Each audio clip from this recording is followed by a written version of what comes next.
Alrighty, chat. Let's get started. Wow, it's windy outside today. How's everybody doing today? I hope y'all all had a happy holiday. For those of y'all that celebrate Christmas, a belated Merry Christmas.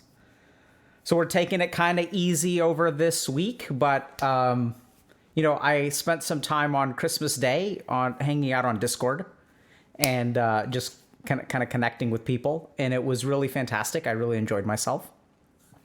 So and based on what people were kind of asking for, I sort of asked this question: what what do y'all want to see more of, or what can we do better? And it seemed like a lot of people are interested in more spirituality stuff. So, and like understanding like more kind of advanced topics in meditation. So I thought that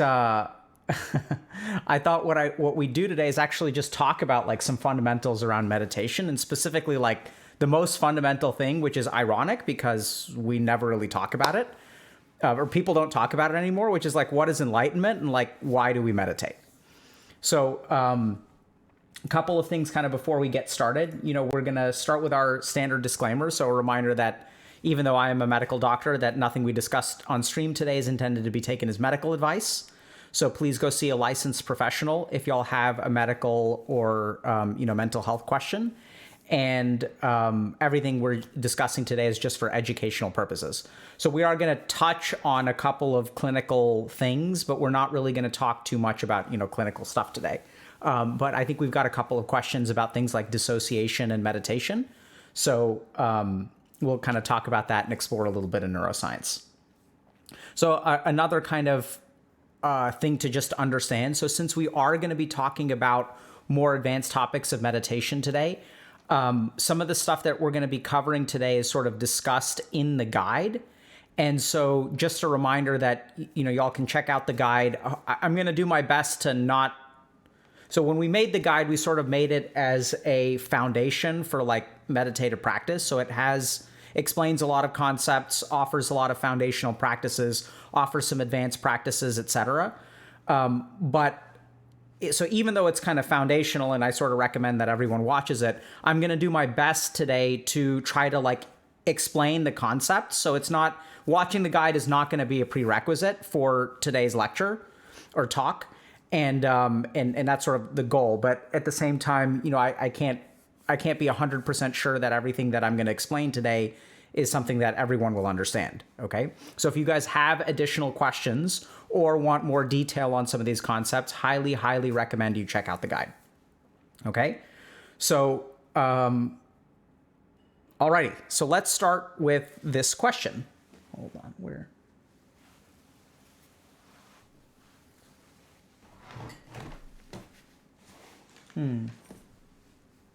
Actually, before we get started, let me go grab the iPad. Hold on.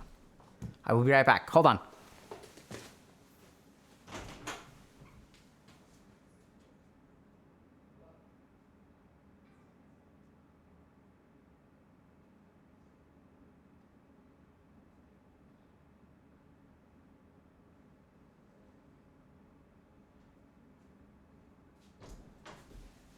All right. Let's get started. So, chair stream. Yes. Watching the chair stream is the secret to enlightenment, chat. Okay.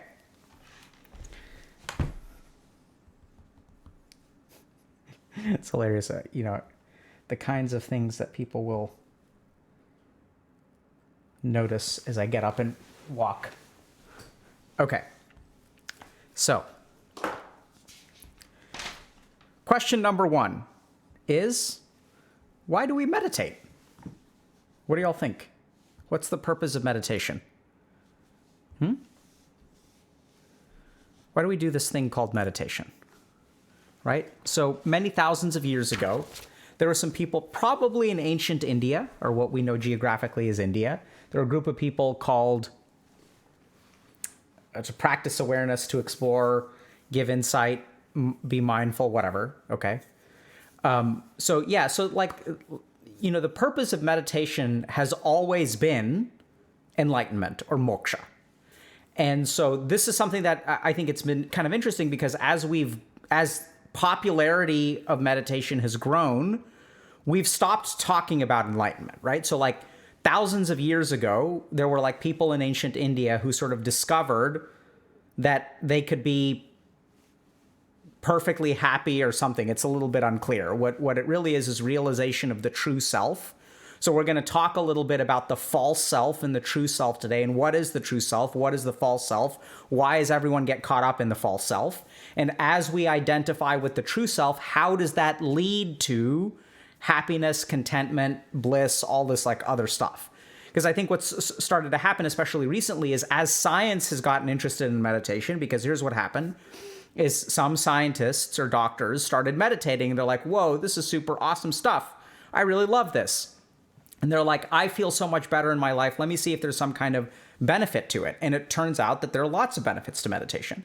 So we'll kind of see, there are studies that show that meditation is effective for depression. It's effective for anxiety. It's effective for addiction. It's effective for trauma. It's essentially, it's even effective for schizophrenia. So this is something that's very rarely known. I mean, people don't really talk about this, but for example, most of our psychiatric treatments for schizophrenia are very good at something called positive symptoms. So this is to suppress things like hallucinations. But there's a whole set of negative symptoms in schizophrenia, like not being motivated, for example, and sort of different kinds of thought problems that actually meditation can be effective at improving, which we really can't improve much with medications. So it's kind of interesting because as we started to study meditation, as we became scientific about it, we stopped talking about enlightenment. And why did we stop talking about enlightenment? Because science really doesn't understand what enlightenment is, right? So like, I don't really know about that. I can measure depression. I can measure anxiety. I can measure your inflammatory state if you have rheumatoid arthritis or osteoarthritis. And I can measure all these things. And so science really loved that. And so it started talking about all of these things that it could measure. And people started getting super excited because, look, I can meditate. I can be more motivated. It makes me feel less stressed. It improves my depression. It improves my anxiety. And so somewhere along this like explosion of interest in meditation, as well as expansion in science, it's kind of bizarre because we stopped talking about actually the main reason that people meditate. So when Buddha or Gautam, right, Siddhartha, like when he was pursuing when he was learning how to meditate, he was not using meditation to increase his income by 10 times, right? He was not meditating for the purpose of conquering his anxiety. He was not meditating to treat his osteoarthritis. These are all of the things that we use meditation for now because we can measure the progress in those dimensions. But Buddha and Buddhism and all of Buddha's teachers and all of the yogis that came before him, they were all meditating for the purpose of enlightenment. And that's really what the practice is designed for. And so let's start by talking a little bit about, okay, so like what is enlightenment? Okay. So, and we're going to use some of these like phrases that people kind of use when they discuss enlightenment. And like no one understands really what these mean. So here are just a couple of examples. So enlightenment is discovering or realizing your true self. Okay. So like what the hell does that even mean? Like, what is my true self? What is my false self? Enlightenment is becoming like one with the infinite. And it's like, what does that mean? Like I don't understand that at all, right? And so enlightenment also leads to, it's moksha is liberation. So that's actually the technical term. So you're liberated. You're freed from stuff. And so this is when it gets kind of confusing because if we take this term of enlightenment, people will use all kinds of different like qualities of stuff to describe it. So they'll use the word liberation. The word enlightenment implies knowledge, right? So one is freedom, one is knowledge. People will also say that it is like bliss, right? So they'll use the Sanskrit word anand, which means bliss. But like that's kind of bizarre, right? Because when I think about freedom, I think about it as like qualitatively a different thing from knowledge. Like knowledge and freedom are not like the same, right? Like one is like information and one is like whether I'm chained to stuff or not, right? It's like qualitatively very different things. And furthermore, like bliss or the experience of happiness, or not happiness, let's just call it bliss, is also different from knowledge. Like knowing stuff and like being content with yourself are like two different buckets of stuff. And then what people try to do when they try to understand enlightenment is like they look at these three different buckets and like they try to like logically put them together. And they're like, well, if I'm free, I'm happier, right? And maybe like knowledge helps me become free. So like that's how they all like fit together. So our logical mind will try to take these three different concepts and tie them together into one thing.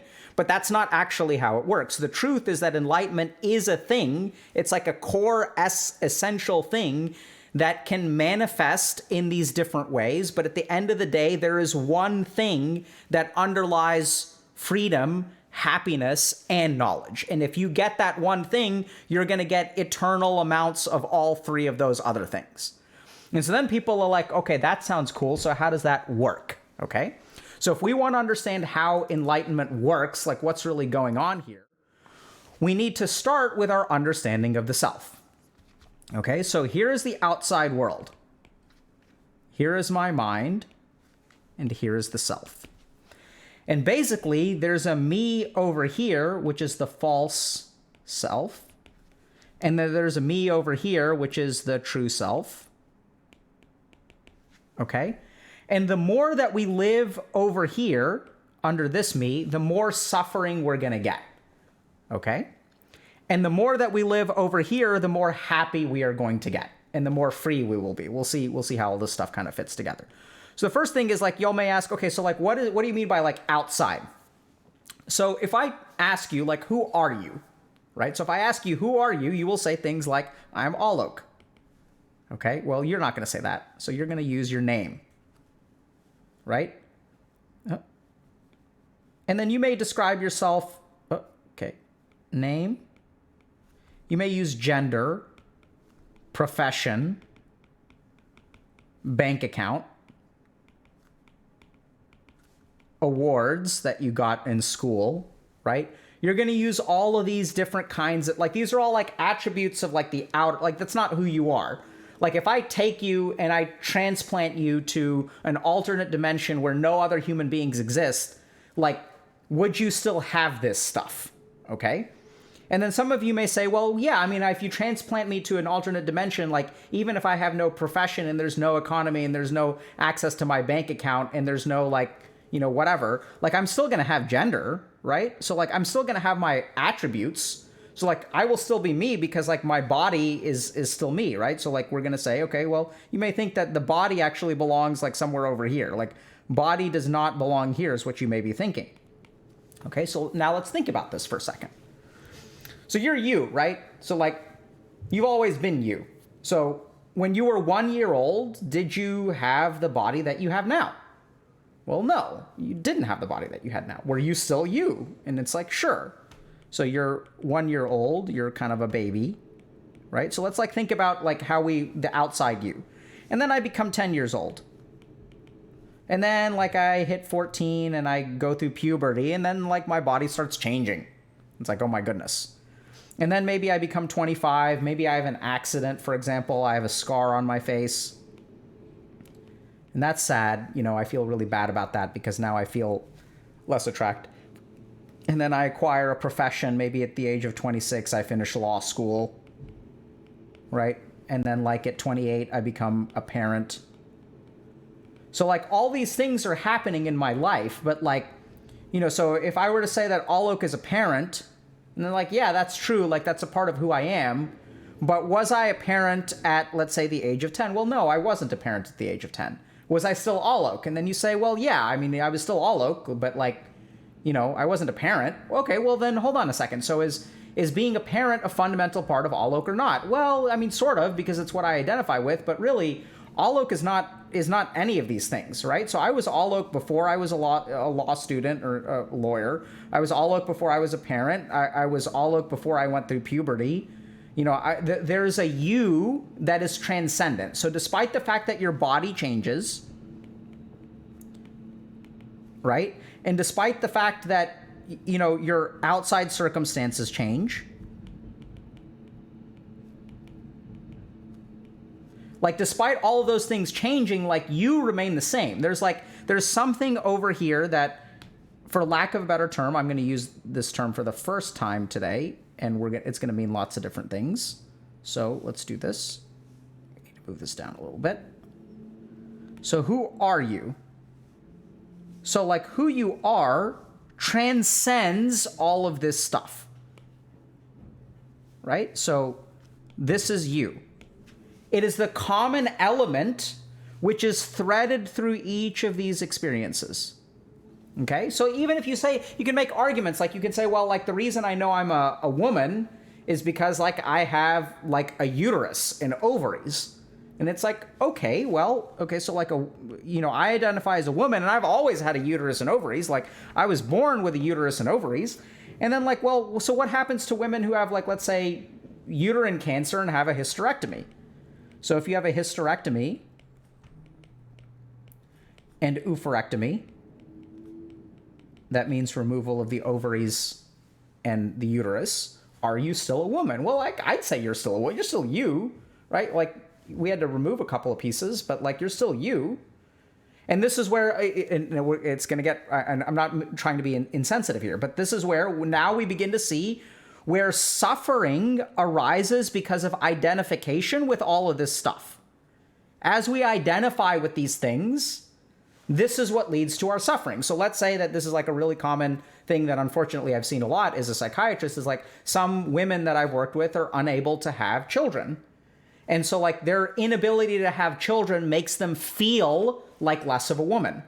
And there may be societal reasons for that, right? So like maybe their friends are all having kids and their parents are asking them like, when are you going to have kids? When are you going to have kids? Like they're going to see like people posting on social media about how being a parent is like the best thing in the world and gives your life meaning. And there you are, unable to have kids, and you're looking at all this crap and you're like, well, it looks like I get to live half of a life because I can't have kids, right? And so we can see that like the identification, we see this a lot too. So I've worked with women who have had to have mastectomies. So mastectomy is when you have a surgical removal of a breast. Sometimes I had a patient who had, there's a cancer gene, I'm blanking on it, where you have to have the BRCA gene.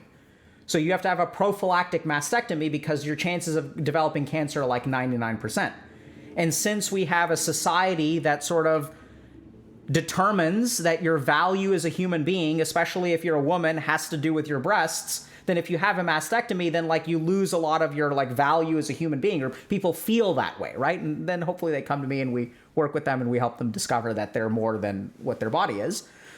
But essentially, like, it is our identification with all of these outer attributes, and I'm using these examples of surgeries and stuff like that to demonstrate that, like, when I identify with this thing, when I say, like, oh, I am a parent, this is who I am, this is the sort, like, this is, like, what I am a woman, or I am a man, right? So men sort of suffer from this kind of stuff too, where it's sort of like, if you identify as a man and you're unemployed, well, you're not much of a man, right? Because a real man can provide. So there's all kinds of stuff that we see. It's not women specific or man specific. It's not gender specific at all. In fact, it transcends all gender, because any kind of identification that you have with the outside world is going to lead to suffering, right?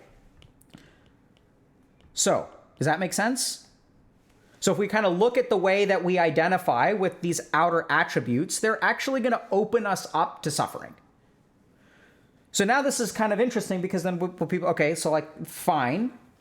So let's talk a little bit about the mind. So like what a lot of people assume is like, you can make the argument, okay, Dr. K, I agree with you that, or maybe you disagree, but let's just assume you agree, that there is a transcendent you, there is a you-ness that navigates through your life, kind of goes through it, right? And sort of like is still you. Like, you were you before you're a parent, you're you after a parent, you were you before a hysterectomy, you were you after an oophorectomy, you were a you when you were employed, and you were a you when you're unemployed. Like, all of those things can happen to you, but they're attributes of the outside world. They don't change the person, like the core of your experience of self, okay? They may change what you identify with, right? And now we can sort of see all kinds of things, because a lot of times people will identify with a particular thing and it kind of leads them to a lot of suffering. So we'll see this with people who are like doomers, incels, gamers. And then some people may even say, well, don't you have positive identities? Like, what if I identify as a gamer in a positive way, or a parent in a positive way? Like, doesn't that lead to positive stuff? And it's like, yes, that does lead to positive stuff. But where is the positivity that a positive identification, where does that positivity exist? Well, that exists in your mind. So in your mind, we have positive emotions and we have negative emotions. And generally speaking, what human beings try to do is cultivate positive stuff in their mind. Okay? So if I and let's talk about this for a second. So, human beings, generally speaking, will think that happiness is greater than sadness, right? We have like good emotions and we have bad emotions. That fun is greater than boredom. Like, this is like some really basic stuff, right? And so we'll sort of think, well, like, okay, so we're chasing these things in our mind, and like, where's the me? So what a lot of people will say is they'll say like, okay, we'll get to this in a second. Let me actually reinforce another point. So even if you can kind of say, okay, this is an outside attribute, what about the inner attributes? What about things like, am I my mind? So my mind, for example, experiences sadness and happiness and stuff like that. Well, let's kind of think about that. So the mind as well fluctuates, right? I'm happy today, and I'm sad tomorrow, and I'm happy the next day, and then I'm bored, right? So the mind has all kinds of fluctuations. And so, like, if the mind changes, do you change with it, right? So some people may say, well, yeah, I mean, if I'm happy, then like I am happy, so I'm changing. But my point is that like the fluctuations of the mind are not what you are, because the mind is fluctuating all the time. It's not like you change as a core of yourself. Like, who you truly are does not change from moment to moment. Those are just the fluctuations of the mind. It's sort of like, if my leg is asleep, like that's my leg being asleep. Like, I'm not asleep. Like, as a human being, the core of myself is the same, even if my leg is asleep. The core of myself is the same, even though my mind fluctuates. So in this moment, I'm happy, but there's also a transcendent you over here. And what is this transcendent you? Well, it's the person who experiences all of the fluctuations of the mind. So there's a certain constancy to you, right? Because that's like how you know who you are. Like, you're you. You kind of know that, right? But you're not actually your thoughts. And we sort of know this because even with our language, intuitively, we use the phrase, your thoughts, your mind, right? So we'll even use the possessive for it, right? So I'll say like, oh, like, my mind is going crazy today. And it's kind of interesting because there's even data that shows that disidentification with the mind leads to more like contentment. So I'll give you guys an example. My mind is overwhelmed. I am overwhelmed. Right? Maybe you guys won't say this sentence. Let's say, I've got too much on my mind. So this is something that people will say like more. People don't usually say things like this. But do you guys understand like the difference between these two statements? So there are even like psychotherapy techniques like cognitive behavioral therapy, for example, which is an evidence-based treatment for depression and things like that, that essentially trains you to go from here to here. And when you do this, you actually see a clinical improvement. Right? So what we see is that people who disidentify with the function of their mind start to become happier. And so this is like a really, really key thing, right? Because if you can learn how to recognize, okay, my mind is sad today, as opposed to I am sad today, I'm having feelings of, as opposed to I am. So I'm feeling like people are not being respectful to me versus people are not respecting me. Right? One of those is going to lead to more suffering than the other. One of those will actually lead to more objectivity and like more distance. So you'll see this a lot, for example, if you guys have friends who have gone through a breakup. When you go through a breakup, what tends to happen is that people identify with their mind. So they don't say like, oh, I'm feeling sad, like there are other fish in the sea. Like they become really, really zoomed in and attached to their emotions. It becomes reality. It's like, I will be alone forever. It's like, you have no way of knowing that. That's like a completely unscientific statement. No one can predict the future. You just have no idea. Maybe you'll wake up tomorrow and it'll be like people will discover the ability to move into alternate universes and you travel to an alternate universe where you are the most coveted person in the entire world. Like, you have no idea what's going to happen in the future. No one can predict the future.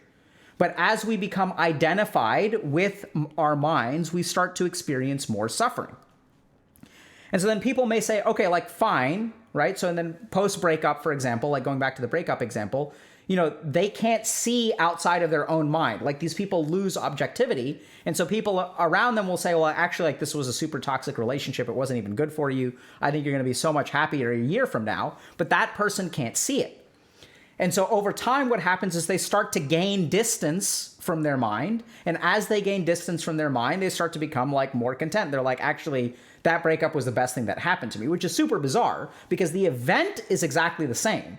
Right? It is our distance to the event that actually leads to our suffering or our contentment, which is like a very, very mind-blowing understanding because in life, we chase events, right? We chase occurrences. We chase things like pleasure and positive emotion.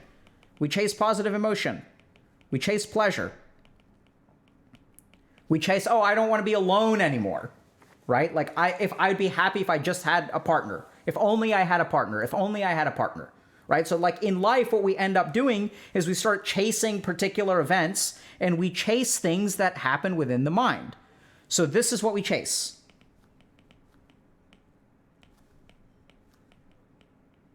So we think that happiness is about creating the right experience within our mind. And in doing so, we're actually still identifying with the false self because we're not our mind. And then we end up getting screwed. And you may say, well, Dr. K, that's kind of bizarre. I mean, shouldn't I like move towards goals? Like, yeah, you can move towards goals. We'll get to that in a second. But like, Dr. K, wouldn't I be happy if I was like, if I was experiencing pleasure all the time, if I wasn't alone anymore? Like, wouldn't I be like so much happier if I was in a relationship? Like, wouldn't these external things make me happy? So let's take each of these in turn, okay? So let's start with positive emotion versus negative emotion in the mind. So, can you guys think of negative emotions that lead to contentment or peace or enjoyment? What do y'all think? Have you guys experienced, do people seek out negative emotions? Everyone's saying no. Ah, very good. Okay, so this is what I want y'all to do. I want y'all to look at like a list of Nobel Prize winning books in literature. Okay? Like, these are books that have won the Nobel Prize in literature. I want you to look at, best-selling novels. I can guarantee you that those novels are not all about positive emotion. They don't leave you feeling good at the end. This is why I hate reading them. So like all of these like books that are supposed to be like amazing books and these amazing movies, right? Like they're like filled with negative emotion, but we really, really enjoy doing it. It's like, oh my God, I'm watching this movie. I'm so into it. It's so amazing. I'm so sad right now and I'm crying really hard, but God, I love it so much. And so like we also see stuff, we see this in gaming too, where it's like, why do you think like, so well, let's talk about gaming now, okay? So what about pleasure? So like, isn't the goal of the mind, like isn't the goal of life, like isn't the way to happiness pleasure? So I'll see this a lot with, people who are like, I mean, I don't want to call out particular communities, but they're sort of like, some people who are like, oh, I have a bunch of material stuff. Look at how successful I am. And then they'll like have some video where they're, in their garage or they're like in some penthouse suite and there's this amazing view and they're like telling you like, they're wearing a nice shirt and their hair is like gelled back or whatever. And they're like, look at how successful you can be. And it's like, this is what life is about. We'll see it with people who sort of chase sexual relationships, right? So it's sort of like, the body count that you've got means that your life is better. So people will be like, I've slept with X number of people. Therefore, like my life is more enjoyable than when I was a virgin. And so there's a lot of people that will sort of like espouse this kind of thing. And this is where I think if you guys really pay attention, and this is what the yogis originally did. So the way they discover this stuff is by paying attention. So anyone can discover this stuff. Is, what happens when you chase pleasure?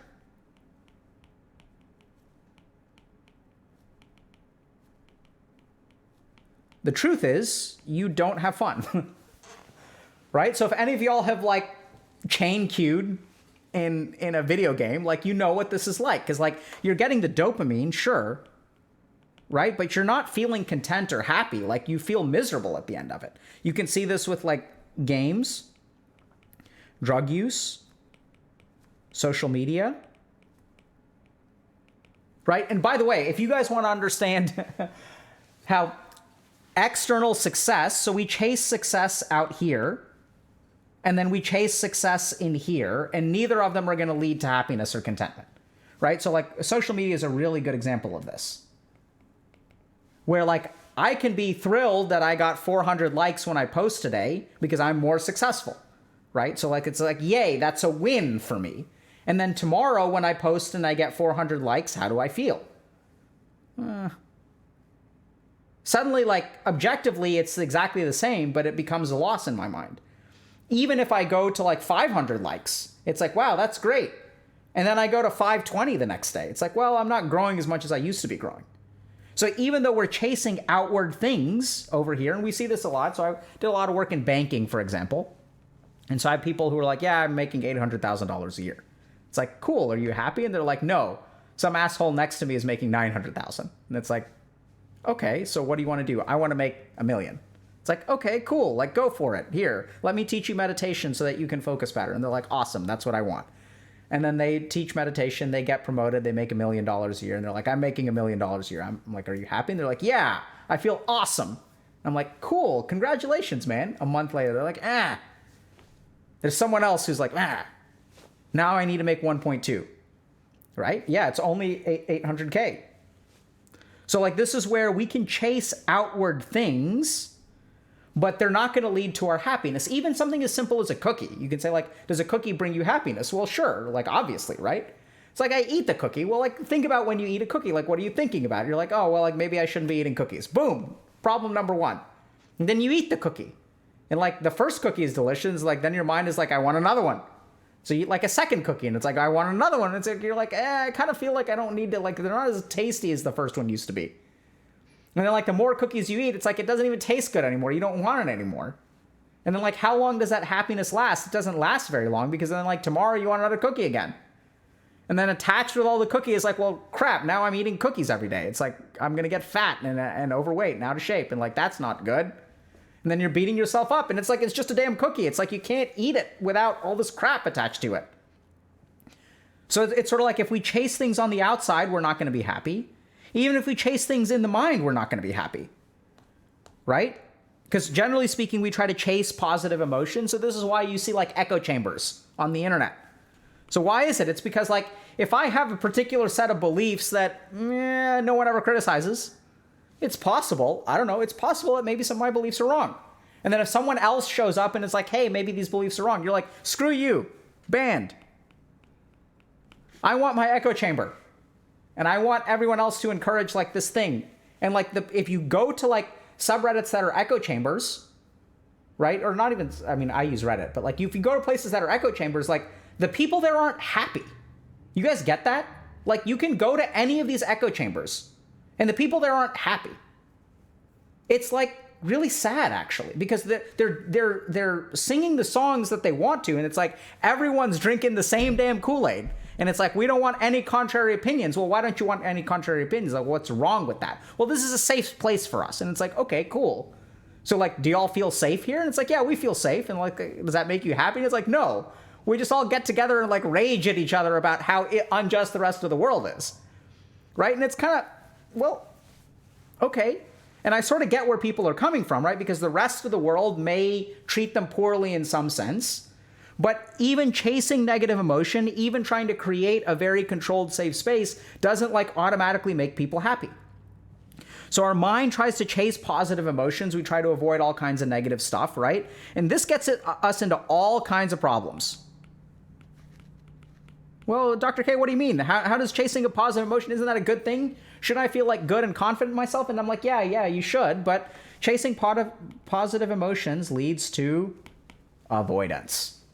Right? Well, you know, my sister asked me to pick her up from the airport, and I really can't pick her up from the airport, but I don't want her to yell at me, because when she yells at me, I'm going to feel bad, and I want her to feel grateful. So since I want her to feel grateful because that makes me feel good, I'm going to go ahead and say I can pick her up for the airport, even though I can't, and then I'm going to be stressed out because, I really shouldn't have picked her up from the airport. I have too much crap to do. And so through avoidance and the chasing of a positive emotion, I screw up my life. Well, okay, let's just think about other examples. Let's say I'm dating someone, and the person is like, if you break up with me, I'm going to kill myself. And I'm like, well, I don't want you to do that. I'd feel so bad, and I do care about you. So, let's just avoid that negative emotion. Let's avoid the guilt of me being responsible for you killing yourself. That's bad, right? So I'm going to just stay with you, right? And then I'll feel happy. Doesn't sound like it's happy, right? So it's the chasing of positive emotion that leads to avoidance. Well, I'm anxious, Dr. K. If I go to a party, I'm not going to have fun. Well, you may have fun. Are you actually going to have fun? Well, I could have fun. But what if I don't have fun? Well, I guess if there's a what if you don't have fun, just don't go. And then just be at home. Oh, cool. So then now I can avoid that negative emotion. Whew. Easy. Now I'm just at home. And well, are you happy? Well, no. I'm playing games all day, and I wish I was at a party. And now I'm alone. Well, okay. Right? So it starts to fall apart. We begin to realize that chasing satisfaction within the mind, whether it be through pleasure or positive or negative emotion, is all gonna it's all gonna lead to suffering. So then the question is so then what is the truth? What does that have to do with true self business? So here's the general idea. So what you are in the outside world is fluctuant. It's not really what you are. If I ask you, how do you know that the person who was 10 years old was you? Well, it's because it's me. I know it's me. Why do we even and it's kind of a weird question, but why do we assume that the 28-year-old is the 10-year-old? There's an assumption that who you are is you, right? That carries over. Because clearly the 10-year-old looks nothing like the 28-year-old. One is 4 feet tall and one is 6 feet tall. One of them weighs 80 pounds and one of them weighs 200 pounds. One of them drives a car and the other one can't even ride a bicycle. How are these the same person? They're not the same person at all. One of them speaks 2 languages. One of them barely speaks 1. They're so completely different. One of them has children. The other one doesn't have children. How can this be the same person? What are y'all talking about? Okay? So clearly there's a you there. Well, and then you say, okay, well, me is my mind, right? My mind is the same. Well, it's actually, the mind isn't the same. The mind changes all the time. It's I want to eat tacos today, and tomorrow I change my mind. I don't want to eat tacos. I want a sandwich. Well, it's okay, so was the person who wanted the sandwich the same person that wanted the tacos, or are you a different person because your mind has changed? Well, no, it's the same person. It's okay, well, are you happy? And it's yeah, I'm happy. And then tomorrow you're sad. And well, is that the same person? Because this person was happy and this person is sad. How can the same person be happy and sad? Doesn't that have to be 2 different people? Those are very, very different things. It's no. There's a me. There's a me. I'm the person who's both happy and sad.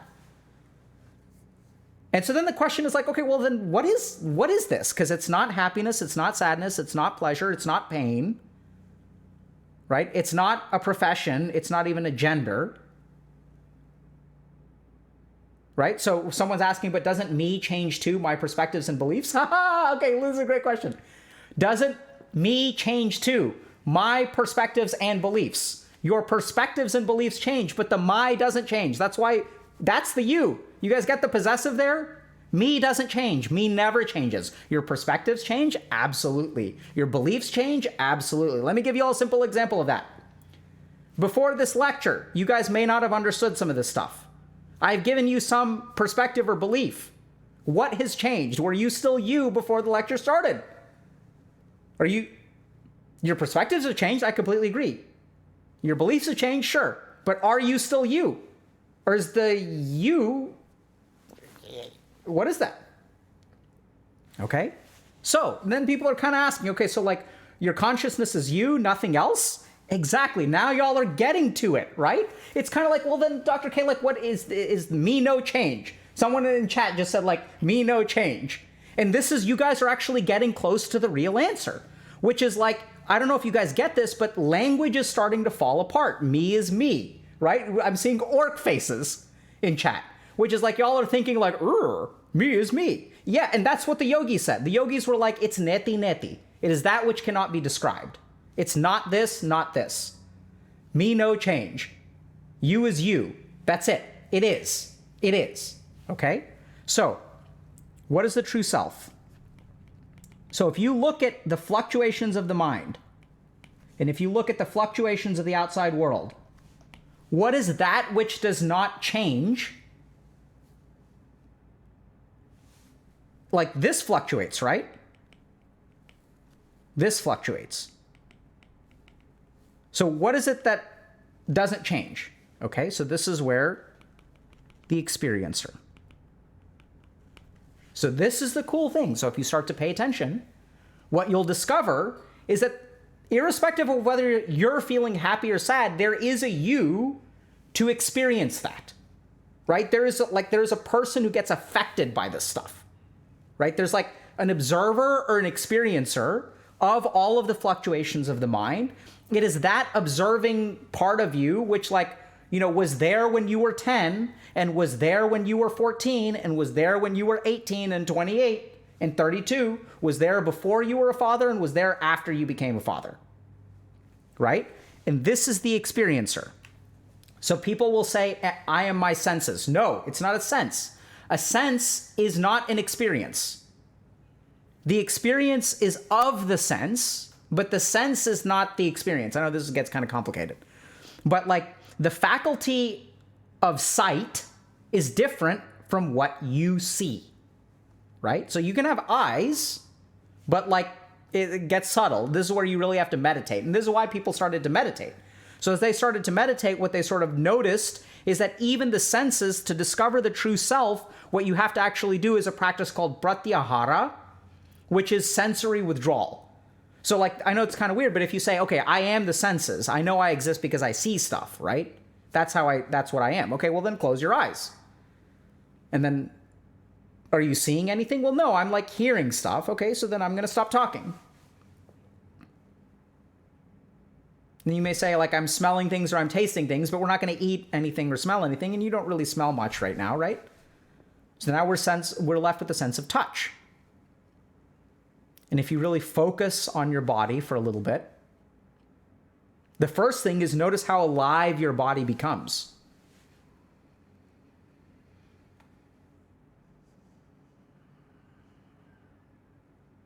And over time, you'll start to acclimatize to that. And you won't even feel your body. And even in that 5 seconds, if you did that with me, like, notice how drastically different, like how present you were. Right? It's like bizarre. So the true self is that which experiences. This is also called turiya.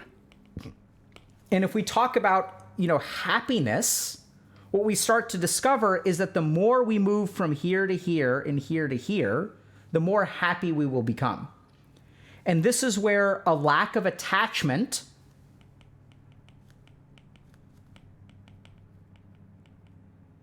is moving in this direction. Okay? So like the breakup example. So like when the relationship meant everything to you, then you're going to be suffering. But when you can take a step back from that, and the more that you can sit in this space and you can say, okay, so they're like, just like sadness and happiness, like just like watching a movie, like you can even enjoy sadness. Like sadness can be an enjoyable emotion. Like it feels good to like listen to sad music and like cry sometimes. Like I don't even know I'm crying. It just feels good. It's bizarre. We don't think about it like that, but that's actually like honestly true. So what happens is as you start to detach from things and you're like, the mind is going to fluctuate and you're like, okay, let it fluctuate. Today is a happy day. Today is a sad day. Like no big deal. The sadness won't last forever, right? Because like the mind doesn't stay sad perpetually. It's not a permanent state. Some people think it's a permanent state, but it's really not a permanent state technically. And then people may say like, oh my God, I didn't get the promotion. It's like, okay, so like you didn't get the promotion. That's unfortunate.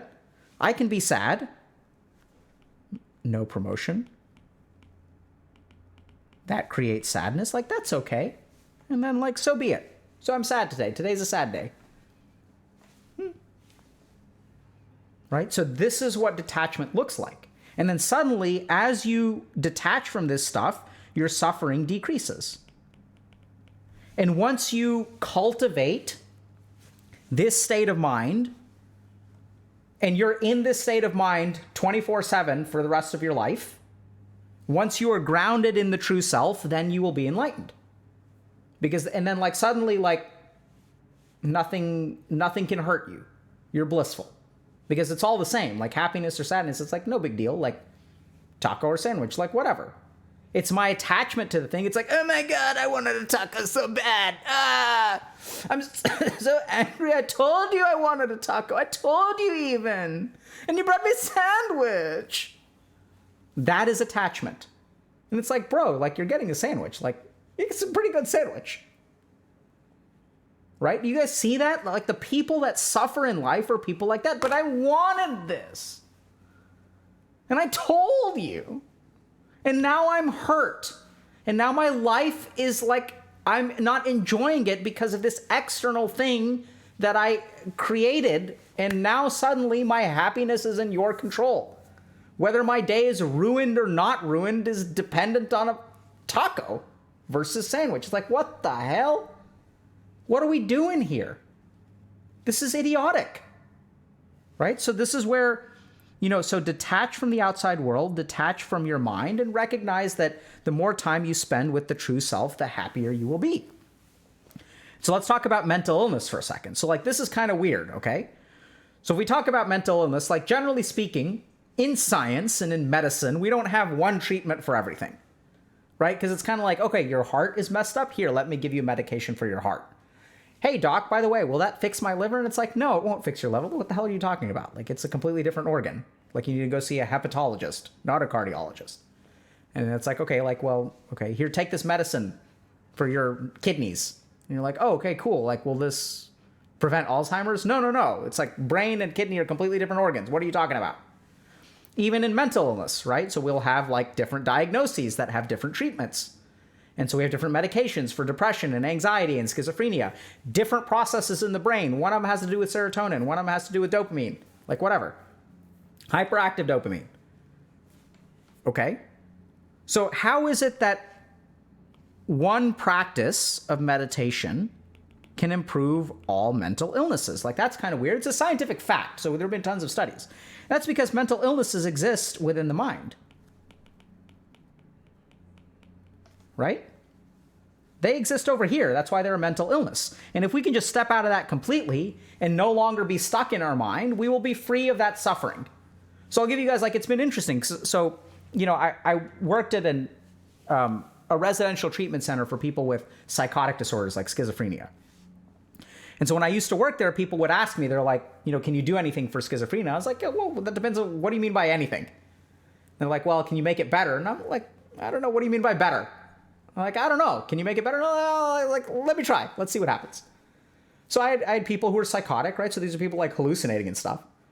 And so I taught them the same thing I taught y'all, which is like, oh, the hallucination is like a sensory input that's in your mind. It's not reality. It's just a sensory input in your mind. And so then, like, as they started to meditate on a regular basis and move in this direction, they started feeling better. And it's like, are they hallucinating less? No. So I just like talk to them. Right? I would show up on work on Wednesdays because that's when I was there. And I was like, oh, how are you doing today? Like, I'm doing pretty good. I'm like, how are the hallucinations? They're like, I mean, they're there, but I sort of get that it's just my mind is making it. So I'm not like bent out of shape about it.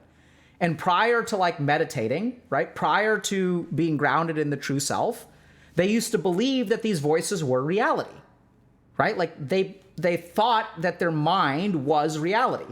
And this is not just in schizophrenia, by the way. So like, you'll see this once again in like echo chamber communities on the internet, where the things that their mind tell them become reality, right? They're like, oh my God, like the vaccine is like they're injecting microchips. Like they like believe it. It's just a thought in your head. It's not reality. It's just a thought. That's what it is. It's a thought. Or, the world is out to get me, or I'm going to be alone forever, or I have a weak jawline, therefore I'm destined to like whatever. These are just thoughts in your head. They're not actually reality. And so you may even say, well, okay, Dr. K, but hold on a second. Hold on. But what about like, don't they have, let me find this.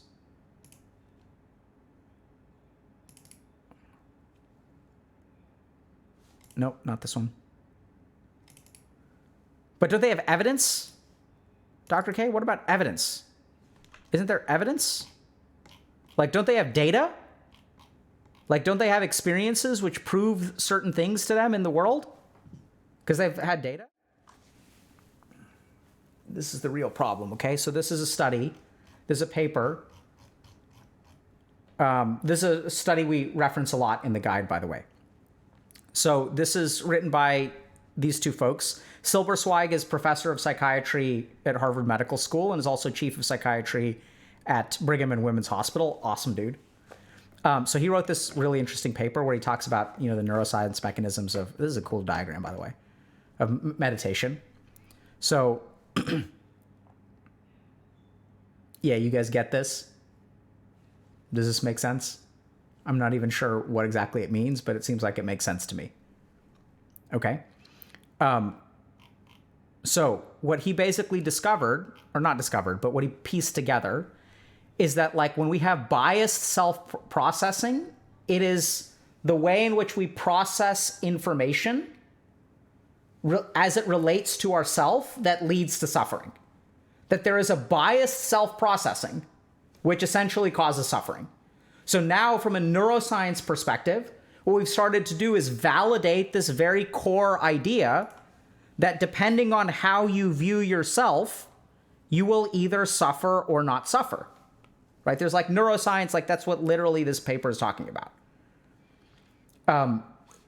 So the common thread that ties the historical and contemporary models of mindfulness together in the SART framework is an element of suffering and distorted or biased sense of self, one's relation to others, events, in the external world.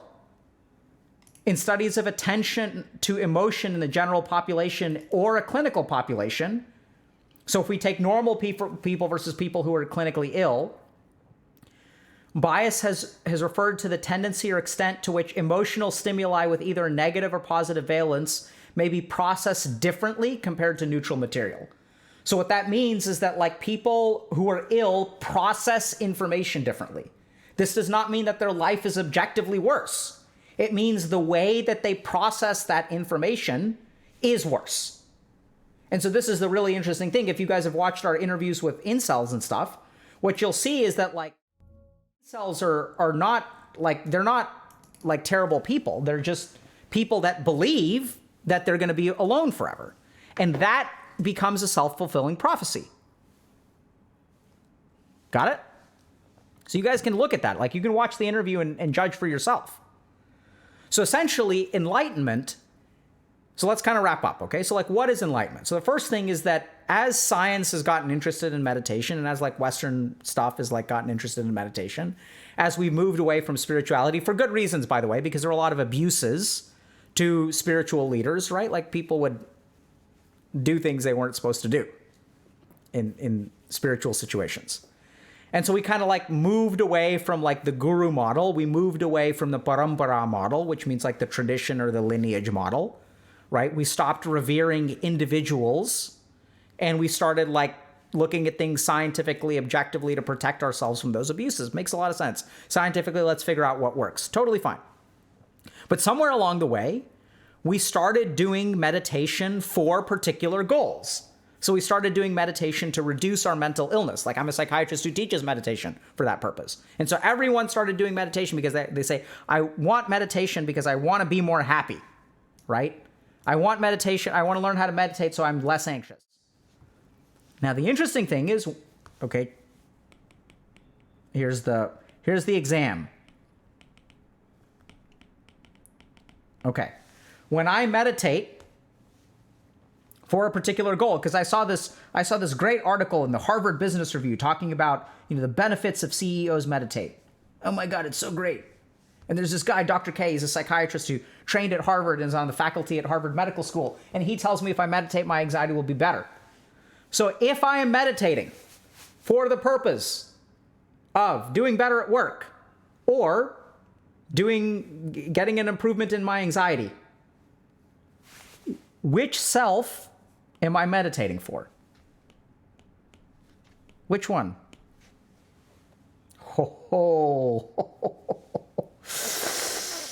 This one, right? Oh my God. Oh my goodness. And so, as I meditate for an outcome, what happens? Oh my God, Dr. K, I bought your guide to anxiety and I did the meditations and I'm still anxious. It didn't work, Dr. K. Oh my God. It didn't give me what I wanted. Oh my God. Right? It's all a scam, dude. It's like, it's all over here. It's still over here. You're still sitting over here. Like, so if you're meditating for the purpose, then it's an external thing. And then you're still swimming over here. And you're going to open yourself up to, like, disappointment. Right? So this is, like, very well studied. Where, like, if someone doesn't believe something is going to work, it's not going to work. They're like, oh, I did this thing. But, like, deep down, like, I can't let go. Right? So what these people really need to do is detach. But when you meditate for a particular purpose, are you detaching? No, you're doing the exact opposite. You're attaching. This is going to be my solution to the problem. Oh, I'm alone my entire life because XYZ reason, and now I'm going to substitute those XYZ reasons for reason number W, which is like, oh, I'm not like, my EQ isn't high enough, so I need to fix this problem through meditation. Oh, I'm not happy at work because I'm not as productive as I need to be. Let me meditate so I can be more productive, so I can get a promotion, and then I'll be happy. It's like, no, dude, you're like missing the entire point. If you use meditation for a particular outcome, you're actually moving in this direction. Right? So this is an interesting thing. So someone asked an enlightened master, I've tried everything to become enlightened. I've done everything you've said, and I'm still not enlightened. What's wrong? They're like, well, that's the problem. And he's like, what do you mean that's the problem? It's like, you've tried everything. Stop trying to become enlightened. Right? So then people are asking, how do I move in this direction? Just do. So this is the cool thing. So you could, by all means, learn a meditation regimen for anxiety. This is the neat thing. When you do meditation, when you actually do meditation, so you sit down with an expectation, right? You sit down with a goal.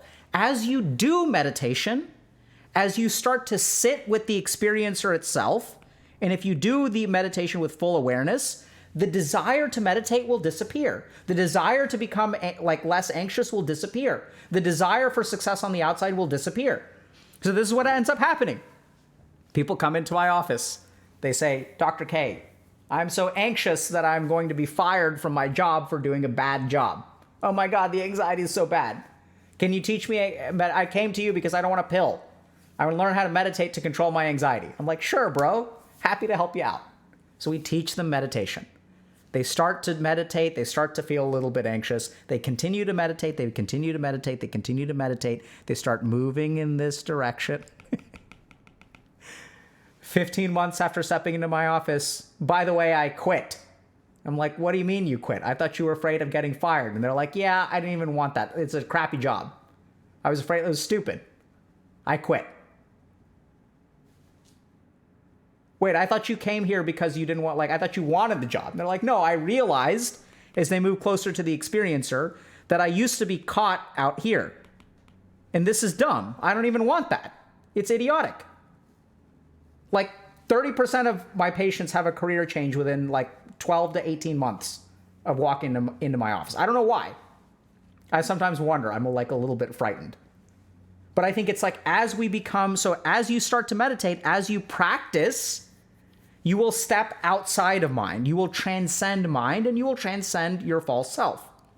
And you will become the experiencer. And you will, by definition, become more confident. Right? Because suddenly, like, the stuff out there doesn't, like, it doesn't touch you. So imagine how different your life would be if you did not have to avoid negative emotion. If you could treat negative emotion and positive emotion with the same weight and the same value, how different would your life be? And so this is how we see, now this is where things get like super paradoxical, because ironically, the more that you want to chase positive emotion, the worse off you get. And the more you don't chase positive emotion. The more you accept negative emotion, the less you stop avoiding by being sort of meditative, right? And you're saying, so be it. I'm going to be detached. The more successful you become. And that's like the most mind-blowing thing, because now suddenly you're not avoiding the negative emotion. So you can do the things that are hard, because the negative emotion versus positive emotion is no different. So suddenly I can stop playing League of Legends and like start studying because it's no different to me. Both are equally the same. And so I'm going to choose studying. And so like suddenly like my life gets better, my grades get better, my relationships get better. I start to suffer from less anxiety and depression. And then like everything gets better. And then what happens, I go on YouTube and I make a video about how meditation transformed my life. And then some dumbass watches the video and they're like, oh my God, I want meditation to transform my life too. And they start moving this way. And then the cycle repeats. Right? And then if they meditate well enough, we trick them into going this way. And they're like, oh, actually, it's not that big of a deal. I started meditating to find a partner, and what I really discovered, I've seen this too, is that I don't need one. It's like, well, okay. And then what happens is really funny. So I don't know if you guys know this, but this happened to me. So I was like, okay, I was like so caught up about, finding a girlfriend, like, had a string of terrible, if you can even call them, relationships for like 2 years in college. And then I go to India and I become a monk. Or not, I don't become a monk. I decide to become a monk. And then I'm like, okay, I'm going to become a monk. So like no more dating. Like that's not for me. GG. Okay, cool. Completely let go. Come back to the United States. Meet this girl. And like, it's totally fine. Like I'm not stressing about anything. There's no way we're going to end up dating, right? So it's like, cool. You want to like go hang out sometime?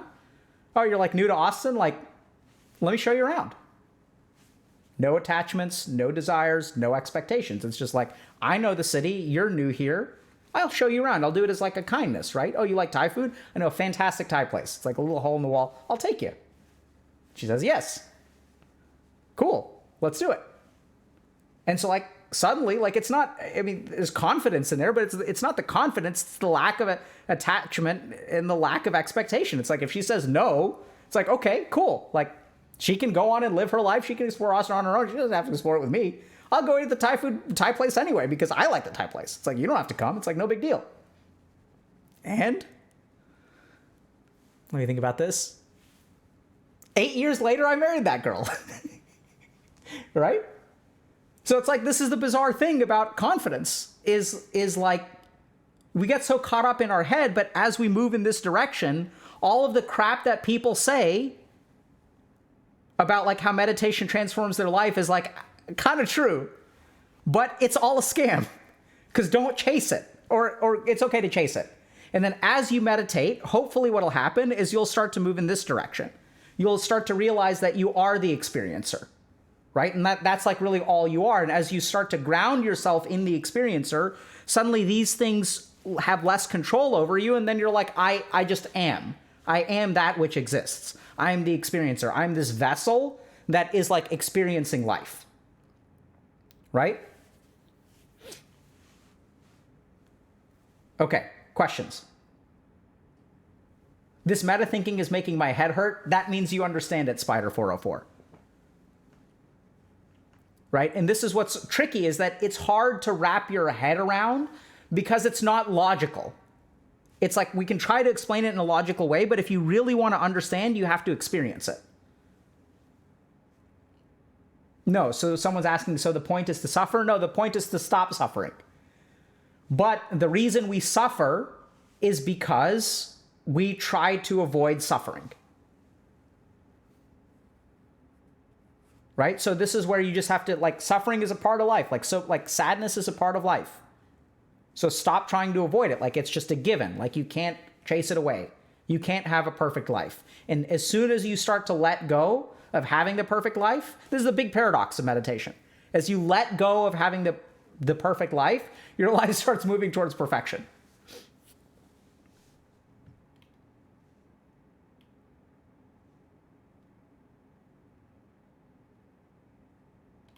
Okay, so this is a really great question. How is this and apathy different? So, I know it's kind of weird, and this is where logic breaks down, because once you experience this, you'll recognize that detachment... So how is detachment different from apathy? So aren't these the same thing? No, they're actually at opposite ends of the spectrum. So I would say that apathy is the opposite of also like things like ambition. But this is all kind of like, caring is sort of like being like apathetic is like the absence of caring. But detachment is, it's okay to still want things. It's just not being attached to them. So it's not that you don't care. It's that you don't get bent out of shape when things don't go your way. So this is, I want it a lot. And this is, I don't care. Or even the absence of wanting is the way to think about apathy, right? I have no wants. But being detached is actually like, it's in this direction, for lack of a better term. So this is the opposite. So like, I can still want a taco, but I'm just not going to get bent out of shape. I will still pursue a taco, by all means. Let's go to a taco truck. But if 3 people around me are like, we don't want tacos, it's like, okay, fine, I'll eat a sandwich. It's not the absence of desires. And remember, like, I know it's kind of weird, but then like you could say, if I was so detached, why did I get married? And that's because I realized, actually, I know it sounds kind of weird. So if I'm detached, why get married? Shouldn't I avoid marriage?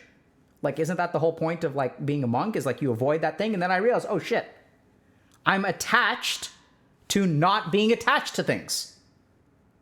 And so I'm thinking to myself, oh, I can't get married because then I'll be more attached. And I was like, wait a second, that's an attachment. That's idiotic.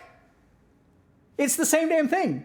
So if I push myself away from marriage, what I will end up doing is being attached to becoming a monk. Y'all get that? And so I was like, oh, well, like, do I want to marry this girl? Yeah. Okay, then let's do it. Cool. Fantastic. Easy.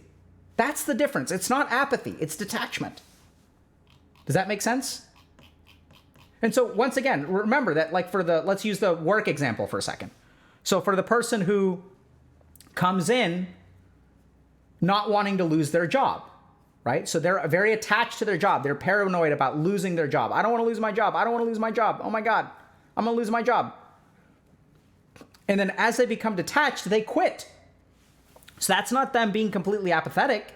It's them sort of realizing like, oh, I was attached to this thing. I don't need to be attached to this thing. And so then what you can actually do is move towards whatever you want to with complete freedom, right? And that's why enlightenment also is freedom. So it's like the freedom to act however you want to.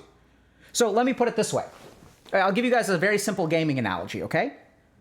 So people think that like apathy, if I'm detached, I will become completely apathetic. But on the contrary, life becomes a sandbox when you're detached, because it is our attachments that actually like prevent us from doing particular things. So when you have detachment, life becomes a sandbox. And if we look at games that are sandboxes where you don't have to do anything, there's no goal, are people apathetic in the game? If I start playing Minecraft, am I going to build nothing? Because I don't have to. No, on the contrary, there's no goal. There's no like end of the game. Like, why would anyone build anything? There's no ambition. There's no like end game content. There's no rating. What ends up happening? Does everyone sit around in Minecraft and sit around and twiddle their thumbs? No, on the contrary. They're actually able to build like magnificent things. But what's the point of building a Death Star in Minecraft? There is no point. It's just like, I'm going to do it because I want to. But doesn't it take a lot of work? Well, yeah, but suddenly if I'm detached, a lot of work doesn't bother me, right? I don't have to get something out of it. And then like, whoa, man, are you telling me that there is a way that you can invest tons and tons and tons of energy without getting anything out of it? Absolutely. And that's when your life is going to transform. Because remember, what stops you from working? What stops you from trying? But what if it's wasted? What if it doesn't work? Then I'll have wasted all my time. So I might as well do nothing. So it is your attachment to not wasting time which keeps you stuck. It's like, what the? So let go of being efficient. Let go of being successful. And then you can build a Death Star in Minecraft. And life is exactly the same way. Right? So I used to try really hard to like get into medical school. And I was like, oh my God, I want to be a doctor because I want everyone to love me. And I want to be respected. Oh my God. And then what would happen? I would like sit down to study and I'd be like, well, I don't know if I can get an A on this test. Like what if I study really hard and I don't get an A? I need to get an A. Let me just, I don't know if you guys have done this. Let me drop to class. Because I can't afford to get a B. I need a 4.0 if I want to go to medical school. So let me drop the class. The drop deadline is next week. I'm going to just drop the class. That way my GPA will stay intact and I have a shot at a 4.0. Right? I'll take it next semester when I'm ready. But I have to be perfect. I need to be perfect, and when I'm ready, I'm going to do it, and it's going to be perfect. It's going to be awesome. I'm going to become a doctor, and everyone's going to respect me, and everyone's going to love me, and everyone's going to be like, oh my God, like, Alec is so cool. And then, like, my life just went in the wrong direction because I was such a degenerate, I didn't even drop the class on time. Oh, crap. The deadline was last week, not next week. I'm screwed. Right? And so the funny thing is then I let go. And I was like, all right, well, GG. Looks like being a doctor is going to be tough. Looked up some statistics, saw that there were like 4 people a year, maybe 3 people a year that get accepted to medical school with like a 2.5 GPA. I was like, well, those are pretty bad odds, but you know what? It's what I feel like doing, so I'm going to do it. But what if it's a waste of time? What if it's a waste of money? Well, then it's a waste of time and money. It'll be a mistake. And it's like, oh my God, wait, but it's a mistake. And it's like, yeah, okay. So I made a mistake. Like, I'm going to make a lot more. And then I got into med school. It's bizarre.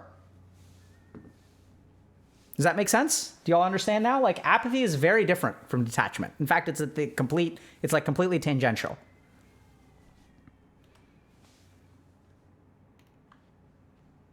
Okay. Okay, so someone's asking, why can people not let go? Okay, what a great question. So why can people not let go? Because they don't want to. It's that easy. You just have to let go. All right? And it's very hard because you don't want to let go. No. Because what happens if you let go?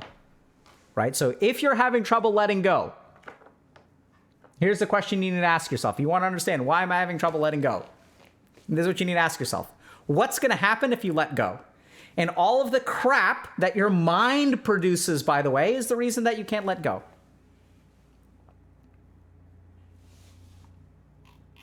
You understand? Like, let's say you have a crush on someone. You want to ask him out. Why can't you ask him out? Well, because what if they think I'm an idiot? It's like, well, that's your problem. You're concerned about not being an idiot. Right? And that's where you may say, okay, but isn't that a valid? Sure, it's a valid concern, but where is it now? Like, is it outside? Is it in the mind? Or is it the self? It's outside. It's the perception. You want such a sterling reputation of not being an idiot that you're not willing to do anything. So you've succeeded, by the way. No one thinks you're an idiot. Everyone thinks you're a loser because you don't do anything. Right? And then it's like, oh my God, damn it, Dr. K, did you really say that? Sorry. So people who are afraid of being idiots their entire life end up as losers.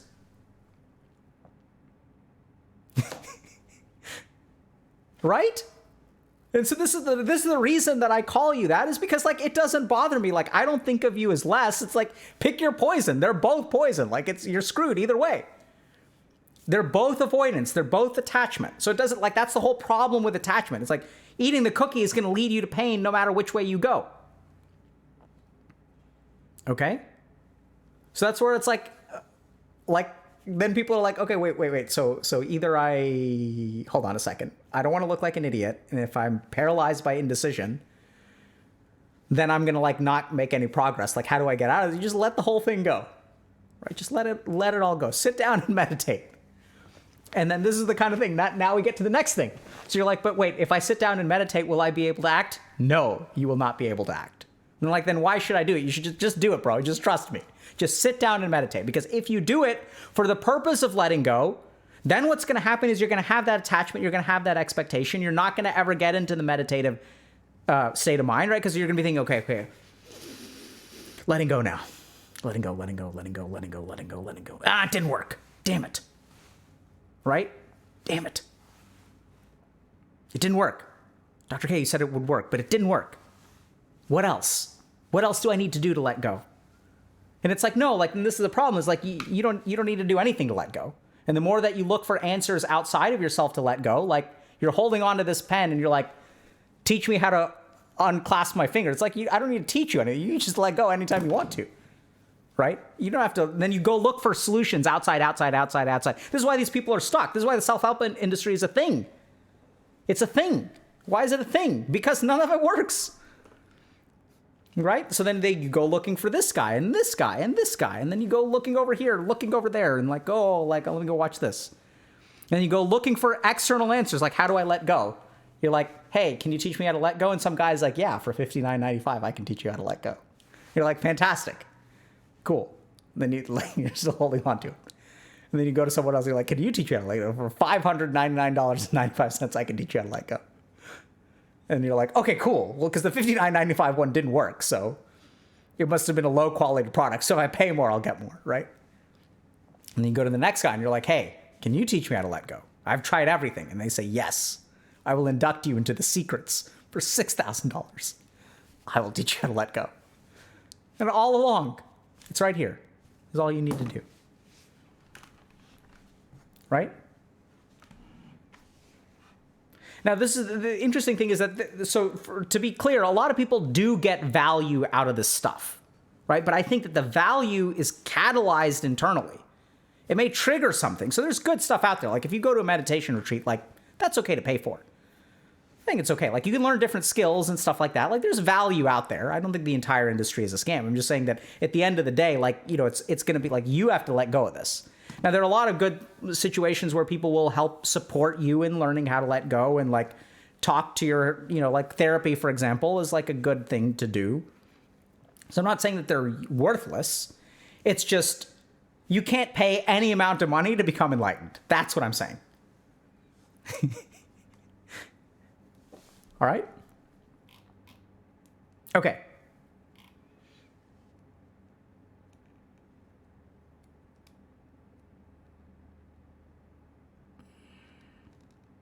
Okay. Okay, here's a great question. How does one influence an intolerant individual to let go? One does not. What you need to do, semi-aquatic Oompa Loompa, is why are you so attached at letting this intolerant person let go? You've gotta let go. You can't make someone else let go, right? So if you could make someone else let go, these $500 courses would be worth a lot more. That'd be great. Right? So that's then remember the follow-up question is why can't you, I'm not saying it's easy, by the way. It's simple, but it's not easy. It's very difficult. In fact, very few people in the history of humanity have done it. Enlightenment is a rare thing. So the question is, why can't you let go? Why do you need this person to change? Because that's true, right? So like maybe it's like, here's something that I heard a lot recently. So, you know, you have like family members that don't want to get vaccines. And it's like, they're so intolerant. And like, I just want them to let go. Because like, I want to see them. And like, I don't want them to die of COVID. Like, why can't, it's like, I get why you're attached, right? That's a powerful attachment. Like, it's incredibly powerful. And so I understand. I'm not saying it's hard. Like, don't get me wrong. I'm sort of laying it out and making it sound sort of easy. It's simple. But it's not easy. In fact, quite the opposite. So generally speaking, the more complex something is, the easier it is. And the harder something is, the simpler it is. Right? Do you also let go of fear of death? No, you don't let go of fear or the fear of death. You let go of wanting to get rid of your fear of death. That's where the letting go happens. The fear of death is going to be there. Let it be there. I'm afraid. I'm terrified to die. Oh my God, I don't want to die. I have so much left to live for. And that's just a piece of me, right? I also like tacos. The same thing. Because this is where like, how do I conquer my fear of death? You don't conquer your fear of death. You let go of wanting to conquer your fear of death. That's the attachment. Do y'all see the difference?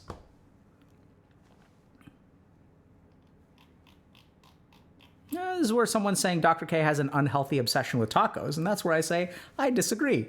I have a healthy obsession with tacos. Let it be there. Let me be obsessed with tacos. So be it. That's just who I am. I'm hungry.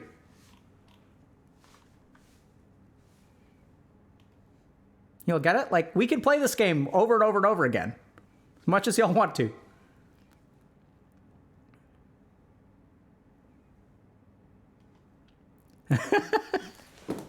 Okay, there's another one. Okay, so Queen Potato's asking, so if I let go of wanting to be productive, I will? You guys see, where's the attachment? Let's play this game. Where's the attachment? So you're saying if I let go, I will be productive, right? That's the attachment asking the question. You guys see that? If I let go of wanting to be productive, will I be productive? Is that the secret? Is that the secret to being productive? I understand now why it's so difficult. Y'all get it? So here's the thing. If you want to be productive, so here's how you let go. Just understand that you may not be and be okay with that, right? Say, wake up. Remember, it's not about apathy. So wake up and say to yourself, I want to be productive. I'm going to try really hard to be productive. And at the same time, if I look back in my past, there are many times where I've wanted to be productive and I haven't been able to. So I'm going to be okay with that. Or I'm going to be okay with not being okay with that. So be it. I'm unhappy with this. I'm unhappy with myself. So be it. I'm unhappy with myself. Okay. So then what are you going to do about it? Well, I don't know. Okay. So then if you're not ready to do something about it, so be it. Well, I'm not ready. I'm unhappy with not being ready. Okay. So then what are you going to do about it? Well, I'm going to do something. And it's like, okay, well, what do you want to do? I don't know. I'll read a chapter of my textbook. And it's like, great. Then read a chapter of your textbook. It's like, okay. And then they read a chapter of their textbook. You guys get it? It's like, it's kind of weird. You just keep playing that game and then you'll get somewhere eventually.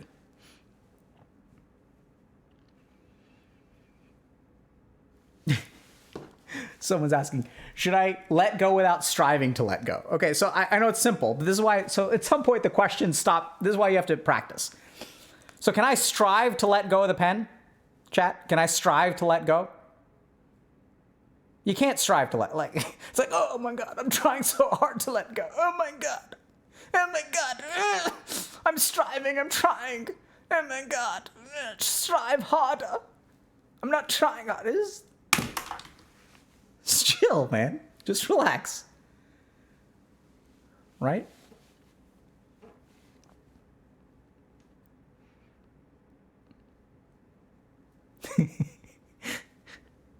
Okay. So I know it's kind of weird, but this is the problem with discussing enlightenment, like how the stuff really works, is that like it sort of makes sense, but if you try to explain it to people, it doesn't really make sense. Like if you understood this, it's because like it hits you viscerally. You're like, you got it, you know? Okay. This is what we're going to do. People have been asking me about how to structure a meditative practice. This is something that we sort of left out of the guide. So let me see if I can share that with you all today. So,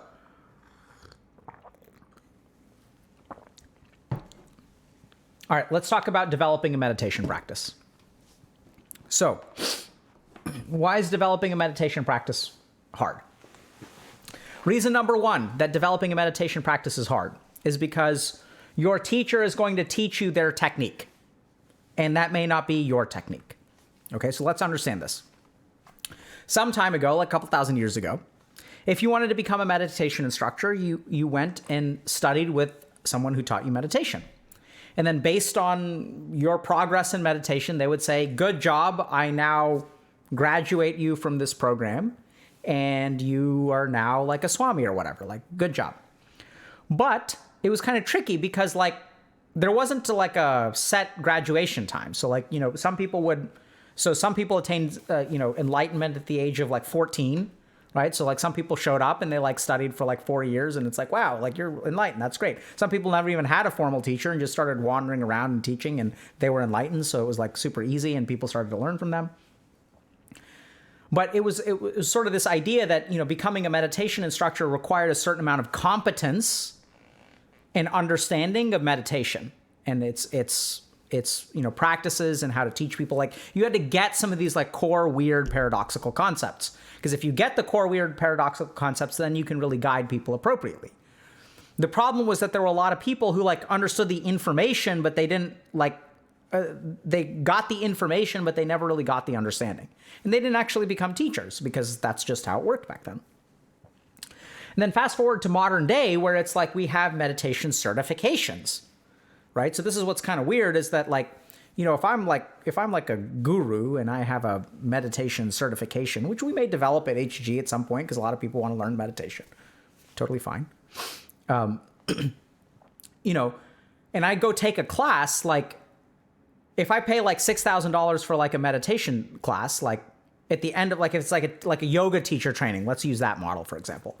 At the end of the 500-hour yoga teacher training, everyone is a yoga teacher, which is fantastic because we've standardized things where sort of everyone can expect a certain basic level of competency. Like it's good in a lot of ways. We can also scale really well, right? Because now everyone's interested in scaling. And so that's the price that you pay for scale. But the issue is that no one is going to like, at the end of your certification, no one is going to say, hey, I don't think you've spiritually developed enough to be a meditation teacher. I'm going to take your money, but you're not going to be certified. Like no one's going to do that in the world. Like you can't do that. And so as a result, what you have is a lot of pundits instead of like rishis. So pundit is an expert, but a rishi is like a realized person, like they've attained enlightenment kind of thing. So we have a lot of people who are experts, but not necessarily people who truly understand meditation. And then what happens is they will go and teach. But the problem is that they may not truly understand, like, you know, they haven't attained moksha, so they don't like understand everything. And so they can only teach what they know, but everyone assumes, because that's what they know the path to be. And then you show up and that's what you think the path is, because like this is a certified meditation expert, right? So like that's the right way to do it. But there isn't a right way to meditate. There are lots of right ways to meditate. So there are many different kinds of minds. And so there's an old text from the Hindu tradition that talks about 112 meditation techniques, and that each and every human being on the planet, one of these techniques will be very natural for them. So it'll be very, very easy to meditate. So meditation doesn't have to be difficult. So the challenge with developing a proper meditation practice is, first of all, like you go from lots of different teachers, but they're only going to sell what they produce in the store, right? Like they can't customize something for you. It's not like going to your mom's house and you're like, Mom, make me something, whatever. And then your mom makes something to your taste. It's like you're going to go to like, you know, a fast food place or a burger joint or like a sushi place, and they only serve what they offer. And so then the problem is that it falls to the pupil to figure out what your favorite food is and what the easiest thing to eat is. Okay, so that's the first problem. So the answer to that is try lots of different stuff. And if meditation is not working for you, that's not a fault of yours. That's a fault of the teachers or the educational institution. So don't blame yourself for that. You're not a bad meditator. Okay, that's number one. Number two, so generally speaking, I would start with this question. So we're going to talk about two things. First of all, what is meditation and the structure of meditation? The interesting thing is we're going to talk about what it is later, and we're going to talk about the structure first. So question number one is, can you sit and meditate? If the answer to that question is yes, we'll get to that in a second. But if you can't sit and meditate, start with yoga. So this is where asana, or a physical practice, if you cannot sit and meditate, don't try to force yourself to like sit and meditate. By all means, go learn from different people and keep practicing. But start with yoga and start with asana, which means like physical postures, because everyone can do physical postures. So why do I say that? So let me give you an example. So what is asana truly? So the purpose of asana is to bring your attention to the present, which is truly what meditation is. So meditation is just a technique to bring your mind to the present and be aware and hopefully non-judgmental. And so if we think about a yoga posture, if I'm like doing some stretch, right? If I'm going like, if I'm T-posing, let's say, we're going to T-pose. We're going to T-pose for a while, okay? So I'm going to teach you guys an interesting lesson about meditation. So we're going to T-pose. We're going to establish dominance, okay? And now as we do this, T-pose with me. Come on. As we T-pose, what you're going to notice is you're listening to my words, listening to my words, listening to my words, blah, blah, blah. Dr. K is talking. We're typing in chat. If you're typing in chat, you're not T-posing, okay? You're not T-posing if you're typing in chat. So y'all are failing. So this is where you do this for a while, and then notice what's starting to happen. As you T-pose for a long time, your mind's attention will go to your arms, okay? It'll be like, oh my God, my arms are starting to ache. And as your arms ache, it's hard to listen to my voice. You're doing it for a while now, right? And then this is like, oh, my deltoids are on fire, someone says. Okay, so like now you can really feel it. Now where is your mind going? Imagine trying to study in this situation. You could not study in this situation. Can't do it. Torturing the self, right? So feel the T-pose. You're stretched all the way out. Close your eyes. And as you close your eyes, notice that the sensations increase. Oh my God. You say, I can't meditate. Can you T-pose? And as you T-pose, suddenly your mind is thinking. It's not thinking about anything now. You're not worrying. You're not anxious. You're like, oh my God, this is so intense. When does it stop? Just focus on that sensation. And as you focus on the sensation, look at you. You're starting to meditate. Right? Because now you're in the present. Your mind is focusing. And now go ahead and relax. Now close your eyes and just feel.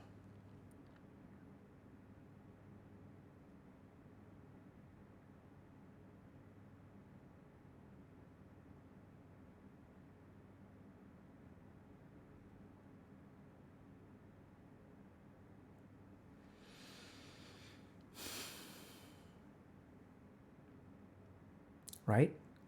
So people say, oh my God, that was so hard. No, it's just so easy to relax afterward. People are like, oh my God, I want to meditate to relax and I can't relax my mind. T-pose meditation. So that's the purpose of asana. So what yogis sort of figured out is that if I do asana and I have this kind of posture that forces my mind to attend to the present. Easy. It's like OP. It's like a bug in the system of meditation. You actually don't even need to do any mental practice. We're going to use our body as an anchor to bring our attention to the present. That's the whole purpose of asana, is to adopt a posture that is both stable and brings attention to the present. That's why we do these things like downward facing dog, and you like feel that stretch. And man, the stretch feels really good and your mind goes into the stretch. Okay? So if you can't meditate, step number 1 is asana or yoga postures.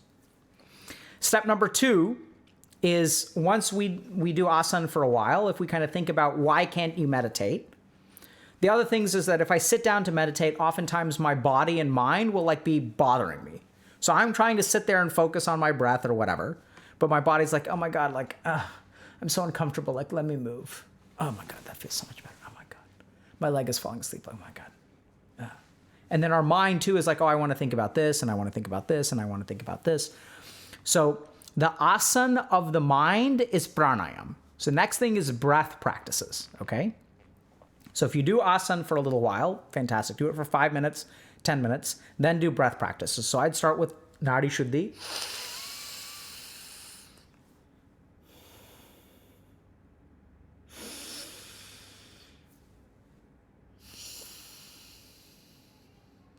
Right? So do like 9 rounds of Nadi Shuddhi, do Nadi Shuddhi for 5 minutes, 10 minutes, okay? Do it because even if your mind starts to wander, you let it wander and then you come back to the breath. Let it wander and come back to the breath.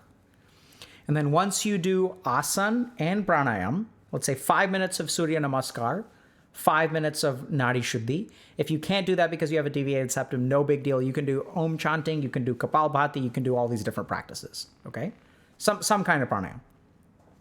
Then you want to do your real meditative practice. And this is where you use some kind of like, serious meditation.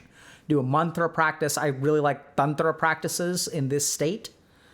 So you can do mantra, you can do yantra, you can do all kinds of stuff. Like you can do breath meditation, you can do inquisitive meditation, like whatever works for you, right?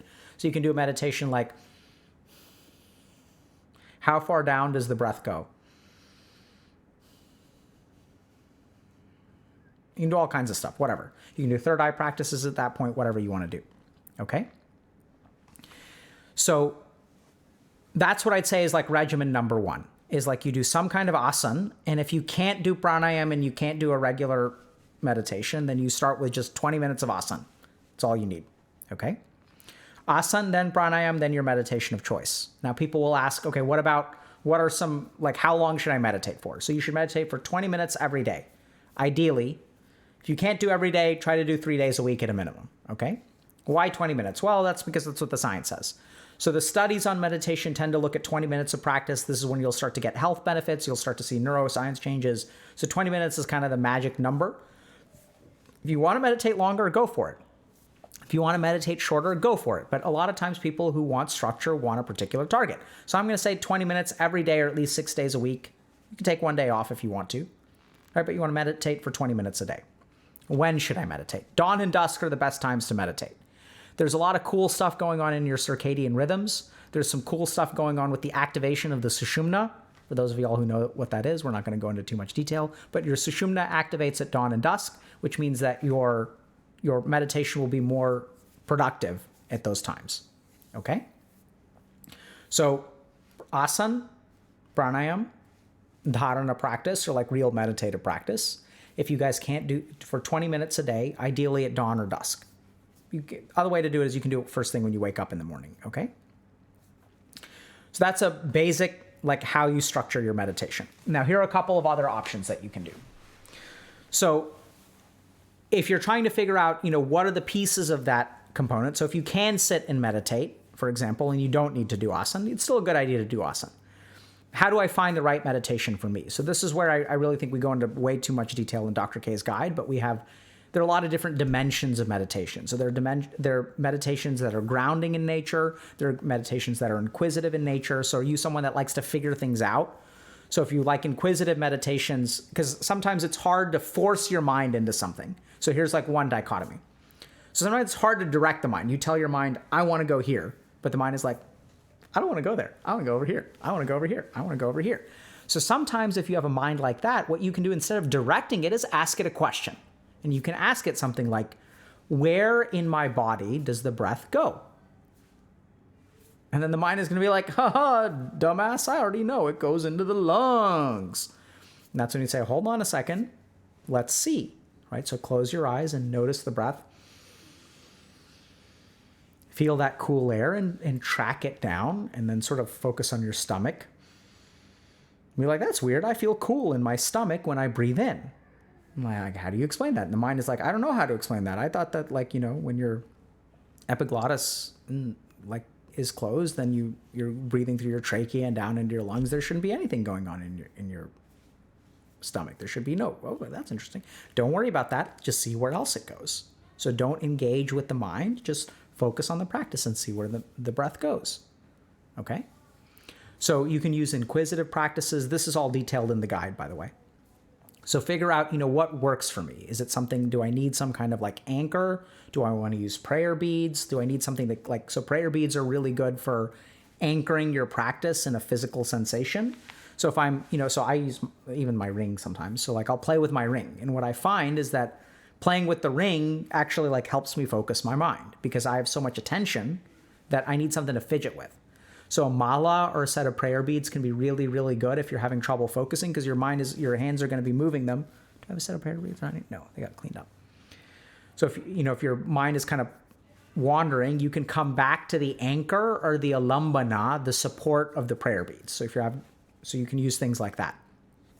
So it's kind of tricky, but I would say that if you're having difficulty meditating, start with asana, move to pranayam, and then move to whatever your chosen practice is.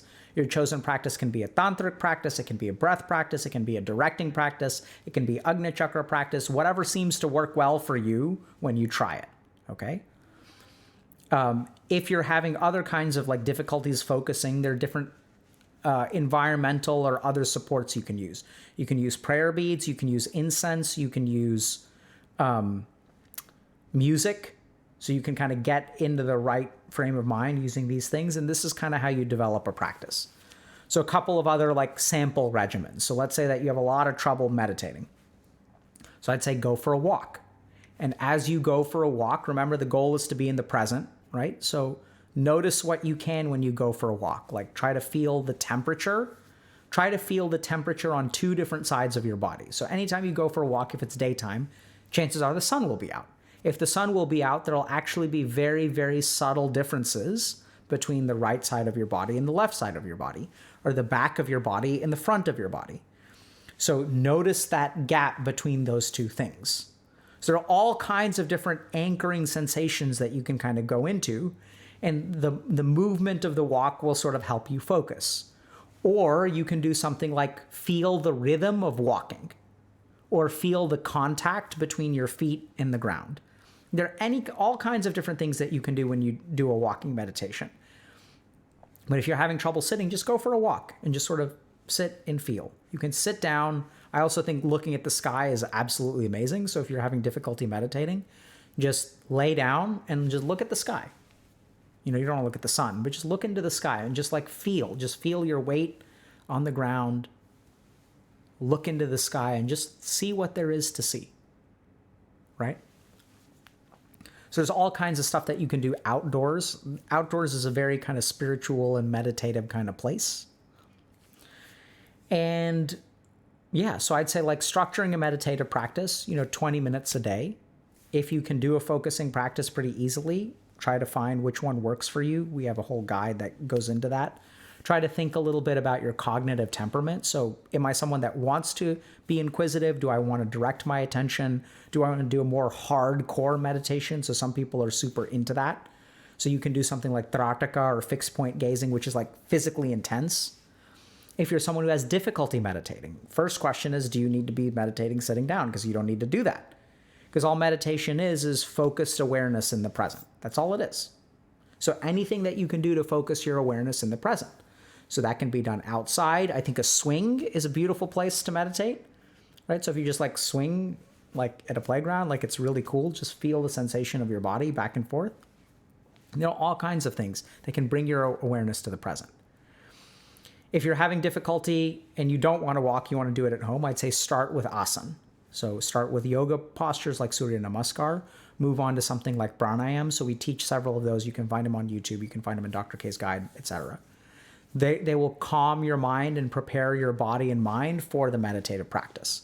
Because a lot of reason that people have difficulty meditating is because they don't adequately prepare themselves. It's like, how do I swim across the ocean? Well, you got to prepare yourself first.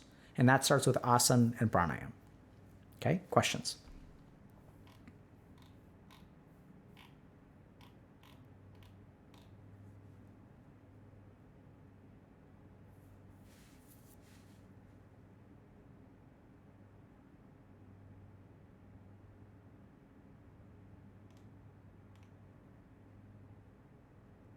Should people with psychiatric problems meditate? What's your take on it? Sure.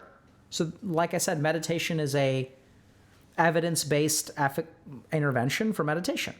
So sure. You do want to be a little bit careful. So especially if you have trauma, if you have a history of trauma, then you need to be careful with meditation because you don't want to do mindful, like everyone calls it mindfulness, but I would stick with grounding meditations at the beginning.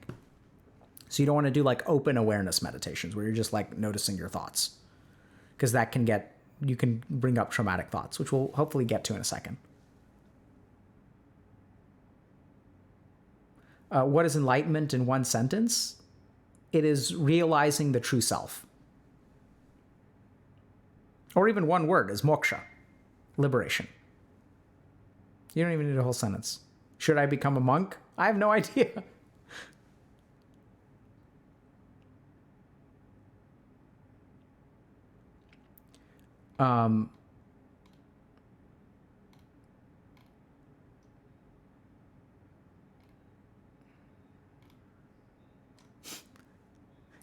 Mac Draws is asking the question, should I call her? So this is the kind of question where, you get this kind of question if you're a streamer on Twitch. And the answer is almost certainly yes, right? That's usually, yeah, bro, like do it. Call her. But what I would say is, I feel like I don't even know who you are or what the situation is. But if you're thinking about calling her, I think you need to sort out the boundaries first. Like that's the first thing that you've got to do. Is like you got to figure out what's going on with these boundaries. Like, if you call her, like what's going to happen, right? Because chances are the reason that you're not calling her is because that's really muddy to begin with. So I would say sort out your boundaries first if you're thinking about calling someone. And when you say, what boundaries should I sort out? What you're willing to do once they pick up. What you're willing to do if they don't pick up. What you're willing to do if they say yes. What you're willing to do if they say no. Right? So I think it starts with boundaries. And I don't know if that makes any sense or not. But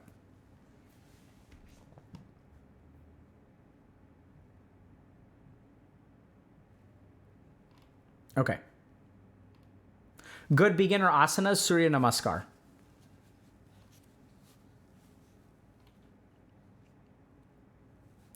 Does D-pose yoga help with asserting dominance on other yogis? So, y'all are trying to troll me. But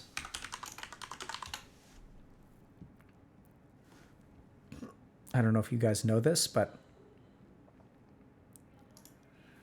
so yogis have even discovered that holding the T-pose for long periods of time helps them assert greater dominance. So they will even have the assistance of a yoga danda that will help them assert dominance over long periods of time. Right? So this way, like, you see how these people are all, they're not able to exert dominance because they're not T-posing. They have the yoga danda in the wrong place. And the yoga danda needs to be out here so that you can T-pose properly. The other thing is there's two kinds of T-pose. There is the weak T-pose and the strong T-pose. So one of the T-poses to exert dominance is with the palms down. This is normally when we think about asserting dominance, we're going to T-pose like this, right? This is the expression of dominance. And instead, what we want to do is we want to T-pose like this. So palms up. T-pose with love. This is the real dominance. I will show you. I will demonstrate now. Prepare yourselves. Dr. K exerting dominance. Yeah, this way, right? Do you feel the aggression? With love. Bring it in, baby. Bring it in. Do you understand now? Is it clear? Palms up. Palms up, chat. So one of them is saying, fight me. One of them is saying, hug me. Get it? Like, bring it. Not palms down. Palms down is mean. Don't do it. Palms up dominance. We good?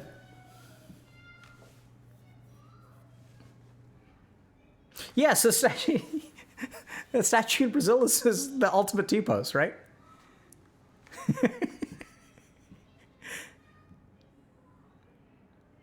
Okay.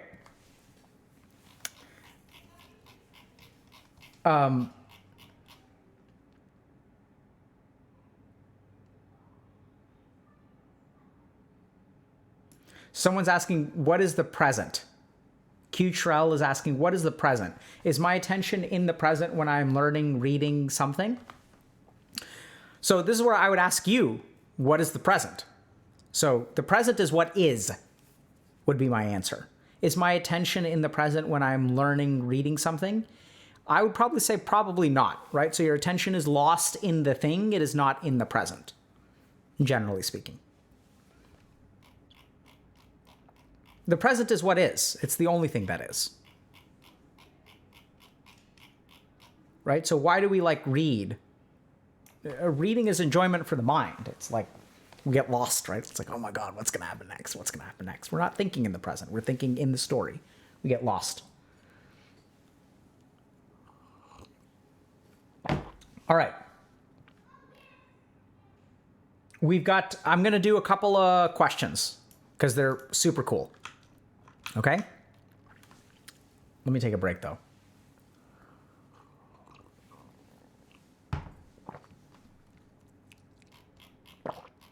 You all ready, chat? So this is a great question. If you have multiple personalities, what is the real me? None of them are the real you. That's my whole point. So multiple personalities exist within the mind, right? So they're like, personality is of the mind. It is not of you. So, right? So even people who have multiple personalities will kind of talk about integration as the goal, which is fine. Like, whatever. You can have as many personalities as you want to. The whole point of transcendent self is that it is beyond mind. Does that make sense?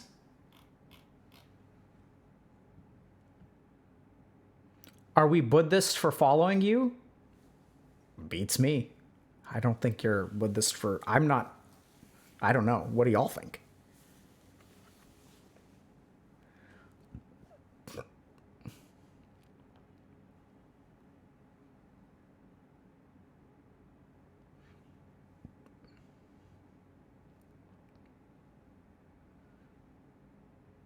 If I don't feel what you say feels paradoxical, am I confused? No. If what I'm saying to you is not paradoxical, then you understand.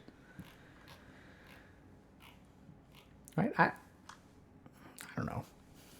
I don't know, man. I'm just a dude who's teaching stuff on the internet. Like, I don't think it's like a thing. Right? It is what it is. Okay. So here's what I'd say. So I do espouse a lot of the teachings of the Hindu and Buddhist tradition. But I don't know that you could call what I do Hindu or Buddhist necessarily, right? It's just the teachings, like, which you can label them however you want to. I myself identify as a Hindu. So people ask me, like, yeah, that's what I identify as. But that too is like, Hinduism is like a very diverse religion, right? So there's like, I'm sort of the more yogic or the Buddhist, the branch of Hinduism that sort of turned into Buddhism. So I would say that the branch of Hinduism that I follow is the same thing that Buddha's teachers followed.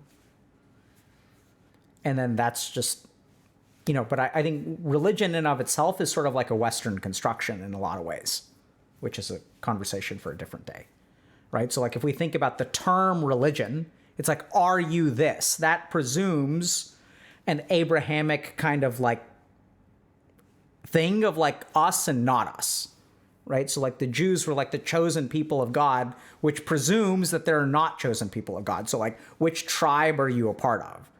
Right? So like Christians, like there's us and we've got to convert, we got to bring all those people out there and we got to convert them to us. Islam is kind of the same way. There was like the infidels and there's us. So that idea of like belonging to a religion, and even the concept, the word religion, is rooted in kind of an Abrahamic sort of tradition.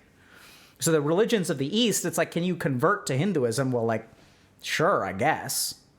But it's not really a religion in the same way that these Western religions are religions. It's a way of life.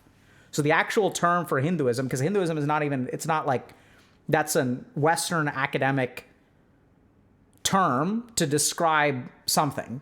So what they did is they saw something that was like something like a religion, and they tried to like package it into a religion, and they called it Hinduism.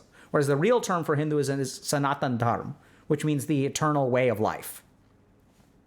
So it's not even a religion, it's just a way of life. You're like, is a religion a way of life? Well, I don't know. I mean, how do you define religion?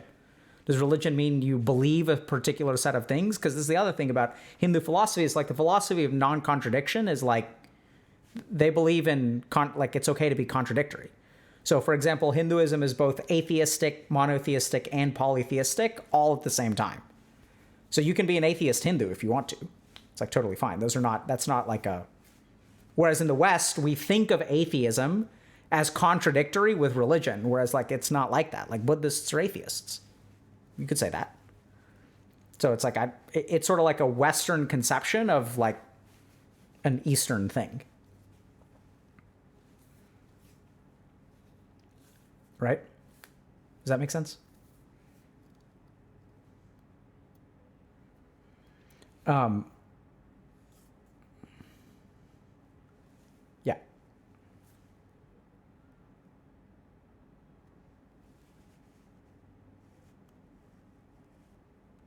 Yeah, so someone's out saying, are there gods related to Hinduism? If so, it's a religion? Sure. Okay, if that's your definition, then it's a religion. Is Buddhism a religion? Are there gods in Buddhism? I'm not quite sure. There are bodhisattvas. Are those gods? I don't know. Even the concept of God may be a little bit, that's not, what is a god? What are the attributes of a god? So the whole like nomenclature that we use in English is rooted fundamentally in sort of like a Abrahamic gaze, for lack of a better term, right? It has some presumptions about what a religion is. Yeah. Anyway.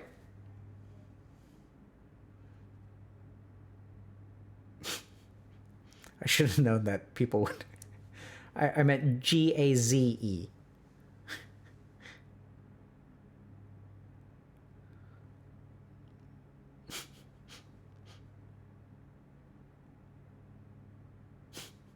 Okay. Let's do a question.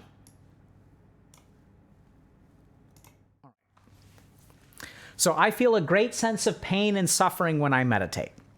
I've been feeling a great sense of anger and frustration as I meditate, and a great sense of resistance to detachment. I've been meditating on an almost everyday basis for the last 2.5 months. And as I've become closer to detaching, I find that I feel frustrated, afraid, angry, resentful when I meditate now. Especially when I feel myself getting into the peaceful state of meditation, where I become one with nothingness, shunya or dhyan.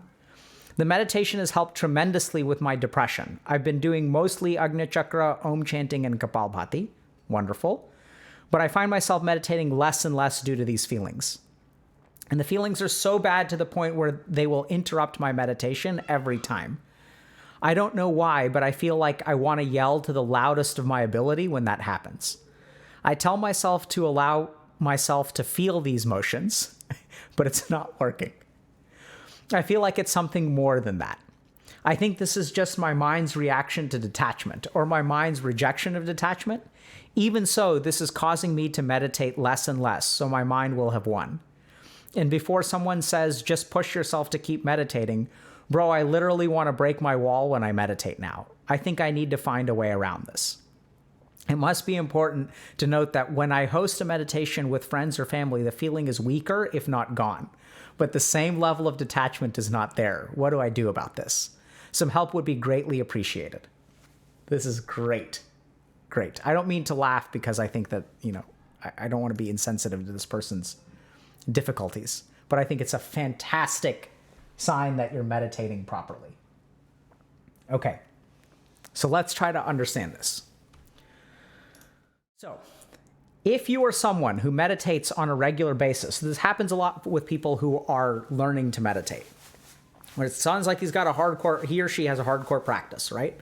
So they are doing 2 or 3 powerful meditations, Om chanting, Agnya Chakra practices, etc. And as they start to meditate, they feel like their mind is starting to reject detachment. They can feel themselves getting into the detached state. They're moving towards detachment, and then they start to feel this upwelling of anger. And the way that they've kind of diagnosed that for themselves, it's kind of interesting, right? So if you look at this, I think this person's doing a really great job. I think this is just my mind's reaction to detachment, or my mind's rejection of detachment. This is correct. What do you do about this, okay? So let's try to understand what happens. So if you get angry when you meditate, let's try to understand what's going on, okay? So I start to live my life, right? As I live my life, I accumulate experiences. As I accumulate experiences, what does our mind do with the things that happen to us? For a lot of negative things, if it's a positive thing, yay, right? So we feel it, we feel joy, we laugh. We rolled a natural 20 when we were playing Dungeons and Dragons and we got a fatty crit. Yay, celebration, right? And then as we go through life, we get hurt in a lot of different ways. And our mind is designed to help us deal with hurt. And what it does is when we feel hurt emotionally, we take that hurt and we crumple it up into a little ball and we just shove it down into our gut, right? And it's like you ask someone, hey, can you pick me up from the airport? And they're like, no, I can't. Sorry, I'm busy. And then you see them like out drinking with their friends. And it's like, man, I really needed you. You take that little hurt, you crumple it into a ball, and you shove it way down, right? So this is what we do. Oh, my parents got me a crappy gift for Christmas. They got my sibling a nice gift for Christmas. My boss seems to be cutting, this person, I understand that they suffer from bipolar disorder and everyone is super compassionate towards them and they get to call out all the time. And we're all kind of supporting that. And it's kind of I get stuck because if I sort of point out that I have to do more work when they're out, then suddenly I'm the asshole and I'm not accepting people of their mental illness and I'm discriminating and things like that, Or I've been married for 25 years and I have 2 kids and my partner just came out as homosexual. And so in order to not be homophobic, or they came out as trans, and in order to not be transphobic, I have to just be okay with that, even though my marriage is ruined and I don't know what to, So what we do, we crumple them into little balls and shove them down into our gullet. Because that's how we live, right? That's how we live. So as we go through life, all kinds of things happen. I'm not saying that these are right or wrong. I'm not saying that they're good or bad. But as we feel these negative emotions, we crumple them up into little balls and we shove them down and we kind of bottle it up in there. And then our mind has all these defense mechanisms. So Anna Freud was great at sort of categorizing these. Fantastic lady. And so then we start to meditate. And what happens when we meditate? So as we start to meditate, we kind of calm the mind. We kind of unplug the mind. We sort of disarm the mind. And so what we can actually get is an upwelling of that emotion, because the mind abhors a vacuum, just like nature, right? So normally what keeps all those thoughts at bay is like all the other thoughts we have.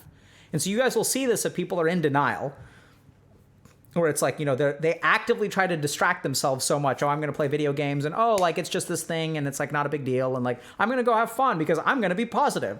I'm going to be positive. I'm going to live a positive life. Power positive thinking. Let's go. Like nothing really bothers me. I am so fun. I'm having such a great time with my life.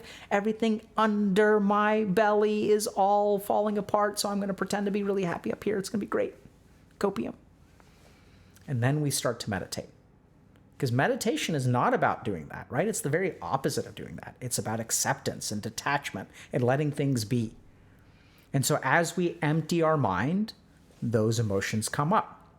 This is why I don't do open awareness meditations with people who have histories of trauma, because the trauma, which the mind has understandably tried to keep locked in a box down in the basement, suddenly we're opening it up and it all starts to come out. So you still want to process that trauma eventually, right? So you want to do that, and we'll do that carefully with psychotherapy and meditation and things like that. So you can still do it. You just don't want to, you want to be careful. Because the mind has that stuff down in the basement for a reason, because it can be incredibly overwhelming. So as we empty our mind, it creates a vacuum in the mind. And like once we have a vacuum, that negative pressure sucks all the stuff that's deep down in your subconscious to the surface, and you experience it. Whereas normally, what is your mind trying to do? It's exerting a positive pressure downward to keep it down there. So once we have a vacuum, negative pressure, all these emotions and crap come up. So this is very, very normal to happen, where people, and this is why like meditation is useful for people, right? So like what's happening is you've got all that resentment and other crap down there, that anger and that frustration, which you keep bottled down there, and then but it eats away at you, right? It keeps you from being happy. It keeps you from being carefree. Forget about happy for a second. You can't be carefree with all that stuff down there. And so as you meditate and as people work through that stuff, you'll get there. But as people work through that stuff, then they feel lighter. They feel like more carefree. They feel more relaxed. Life is less stressful once you work through that stuff. So that's just the stage that you're at right now. Well, this is the benefit, is that it's supposed to come up. So the first thing that you can do is, if you feel like screaming, scream. Let it all the way out. Because here's what's happening. It starts in the chest and comes up to the throat, and then you're like, no screaming. And then you push it back down. Okay, meditation's done. Because remember, what happens? It shatters the meditative state. So the mind is like, no, bro, we've been trying to get rid of this. So we've been keeping it down there, and here you are letting it all up. Let me shatter the meditative state for you. I'm going to push it back down, and we're going to go live our happy life. So as it comes up, if it's here, let it out, baby. Just scream. Just scream. Just see how you feel. Try it. Right? I can't scream. It's so embarrassing. Thank you so much. I'm so glad that someone said that. Oh my goodness. What will people think? So if you can't scream, like what's wrong with what? So scream. And then people ask you, what the hell is wrong with you? You can say, I'm doing a screaming meditation. People will be like, that's kind of weird. But it's also like, everyone's so pro mindfulness right now, and it's going to be something that's kind of not understandable, that maybe it's going to be like people aren't going to know what to say about it. They're not going to criticize you, because it's just like, wow, that's just so deeply spiritually accepting. I don't know. So just scream. If you feel like you have to scream, that's something that wants to be let out, and you let it out, right? So maybe you go out into the woods and you meditate, and then you let the scream out, right? You don't have to do it when your roommate is asleep in a bunk bed, So it's okay to scream. So this is also where guidance from a guru is very, very important.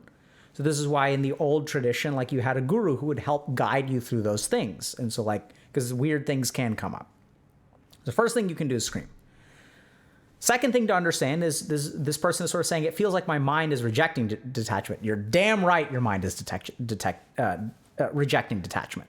Why is that? So here's the thing. Every time you get hurt by someone else, your mind remembers that crap. And it's like, Yeah. I want justice. I want righteousness. I deserve respect and forgiveness. That person needs to. Yeah. So here's what's happening to all those feelings. If you let go, is your mind never going to get that justice? If you let go and you're like, yeah, bad stuff happens sometimes, whatever, I'm going to let it go. Your mind is like, but what about me? What about me, fucker? What about my injustice? You just let that shit go? Fuck you. I'm not going to let that go. How dare you set me aside? I've been there for you this entire time. You're just going to set me aside? You're just going to forgive that crap? Fuck you. Hell no. This is what I need. It's my anger. It's my hatred. It's my fuel. It keeps me going. You're just going to let that go? I don't think so. Bitch. I want to hang on to that. There's so much anger and hatred and frustration, right? We can look at this, read what this person is saying. Bro, I literally want to break my wall when I meditate now. That's what that is. So you're right. Your mind is absolutely rejecting detachment. It's not ready to let go. It doesn't want to let go. What about all the things that I'm so damn angry about? You're just going to let that go? You're going to abandon me after all this time? I don't think so. So you're 100% right that your mind is rejecting the detachment as you get closer to it. Next thing to understand is that this is very normal, because what happens is the mind loves being in control. Loves it, loves it, loves it. And as you start to move beyond it, as it starts to lose its control to you, it's like, oh my God, what's going to happen? I don't want to lose control of this situation and this person. So the mind fights on for dear life. Because part of the problem is when you become enlightened, there's a phrase called ego death. So this happens in psychotherapy and stuff like that too, where our sense of self dies, and sometimes it does not want to die. Ooh, it's terrifying. So part of the reason that meditation is very difficult is because you grapple with these core parts of yourself. You have to let that go. Everything that you love and respect about yourself, you have to let it go. And it's absolutely terrifying. It's very difficult. Also why it needs to be done under the guidance of a guru, ideally. Right? So a guru will help you through those kinds of things. You have to it's hard, dude. It's so hard. I remember myself when I was at the beginning, I decided to become a monk to escape all my responsibilities, and that was ego. So the hardest thing that I had to do was recognize, oh crap, I suck at life. And even though I've given up on medical school and I'm 26 years old and I decided to become a monk, that's actually running away from life. And if I really want to be spiritually successful, I have to go and become successful in real life. I can't run away from my problems. And I was like, even though I'm behind, I have to do this. This is anything I do, unless I can set my mind to a goal in the material world and become a successful doctor, I'm not going to succeed spiritually. Honestly, that's the reason I came back. Biggest reason. Right? So you have to, it's tough. It's tough to deal with your ego. It's tough to let it die. It thinks it's going to die, but it's not going to die. It'll be there. So it's very normal for the mind to very, very severely reject a meditative practice, because the mind feels it's on a hit list. It's about to go extinct.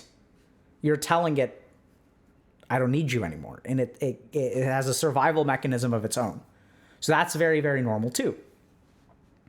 So, and I agree with this person's assessment that that's exactly what's happening. The third thing that's really interesting is this doesn't happen when they meditate with other people or when they're teaching or leading a meditation. Ho, ho, ho. That says everything. Because, let's take a look at this, okay? When I host a meditation with friends or family, the feeling is weaker if not gone. Who's doing the hosting? Right? Oh, I'm hosting. Let me teach you meditation. Come, family and friends. I will walk the road of enlightenment with you. Come. Come, darlings, let us go. Wonderful. Let us meditate together. It will be a wonderful spiritual experience. And when you are done, you will feel at peace. Let us do it. Right? Oh, yeah. Then suddenly the mind's like, let's go, baby. Screw that resentment. Let's teach. Let's make the world a better place. This I can deal with. It's going to be easy. Easy, son. We got this. Look at how awesome we're going to be. And when this happens, they don't get, so let's look. But the same level of detachment is not there. Absolutely, because you're not with yourself anymore, right? You're with other people. You're with other people now. Your mind is thinking about them. You can go through the motions, but you're not with that raw, angry, like part of your inner being. Like you're not with that person. Because that person, you're not going to let, that person isn't going to exist when you're hosting a meditation session with your friends and family, right? That's where like you're, like that ugliness, like you're not going to host a meditation with your friends and family, let that negative energy come up and start screaming at the top of your lungs when you're hosting meditation with your friends and family. So it's wonderful because your friends and family are going to keep that crap at bay.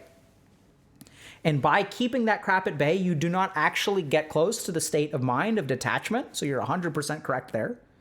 And it's easy, right? You can, so this is, so oftentimes this is how you wind up as a meditation teacher, right?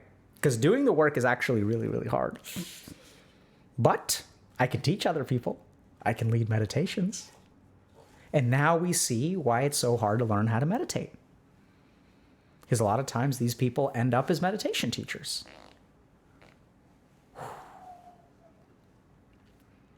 Tough. Really tough. So here's what I'd say. If you're someone who gets super, super angry while you meditate, understand that that's normal. So if you've got like a clinical diagnosis, you may want to really back off and seek a mental health professional, like, because trauma can come up and it can be really overwhelming. But if you've got negative feelings and you feel like screaming, I'd say scream, baby. Just let it out. Let it out. Second thing to understand is that your mind may be resisting it. Totally normal for your mind to resist these kinds of things because it wants to be in charge. It's terrified and it's worked so hard. How dare you let that go? Justice. Justice, damn you. It doesn't want to let go. And the last thing is, of course it's easier to do when you're with your friends and family, because then all that ugly stuff, we're just going to push it aside and we're just going to hang out over here. It's going to be great. We're going to teach people how to meditate. We're going to make the world a better place. It's cool. We can get behind that. Easy. Right? So emotions sometimes come up. Just let them come up.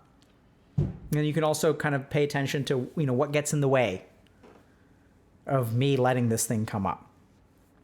Right? Why can't I scream? If you want to scream during meditation, scream. Anyone who truly understands meditation will be totally okay with that. They may check in on you, be like, was that helpful for you? You feel better now? And if you do, you'll be like, yeah, I really do. I'll be like, cool, man, give me a hug. You give them a hug. If they scream during meditation, say, I think you're an awesome person. And, if you need to keep screaming, you keep doing that. Fist bump, peace out. Right? Like, that's okay. Like, these things happen in meditation. Anyone who truly meditates will understand that very, very clearly. So all kinds of negativity comes up. And as it comes out, we start to feel like better about ourselves. Oh man, it feels so good. So someone was asking earlier, how do you let go?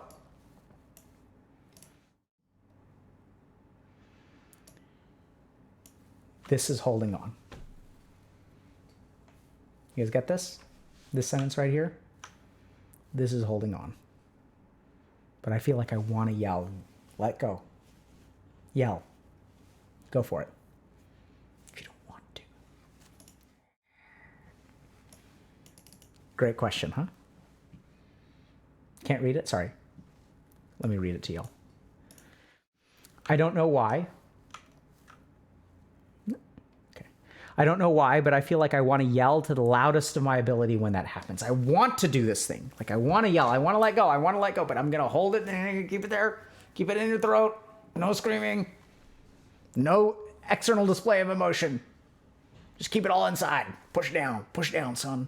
Push way down. Take all those emotions. We'll wrap them up, put them in tin foil, compress them down using a hydraulic press, and we're going to stuff it down all the way down into our subconscious gullet.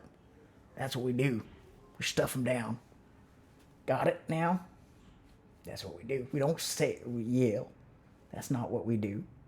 We just yell at other people. We don't yell randomly when we're meditating, because that makes us sound crazy. People are going to think we're crazy. We can't have that. Because remember, meditation is all about how you're perceived, right? That's why we meditate. It's also that people will perceive us as deeply spiritual. And then we can do things like host meditations for our friends and family. Right. That's how we do it down here. Don't forget that. We good?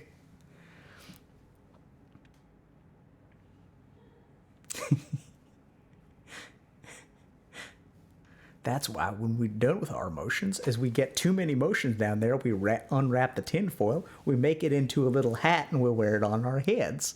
Because most people who wear tinfoil hats are filled with negative emotion all the way inside on their gullet. Right? That's how we become conspiracy theorists.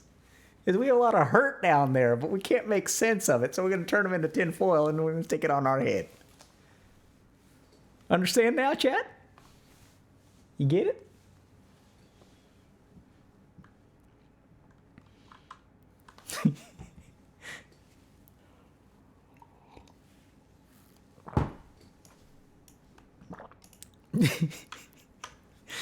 Okay. All right. I'm doing great. I'm having a fun time. So,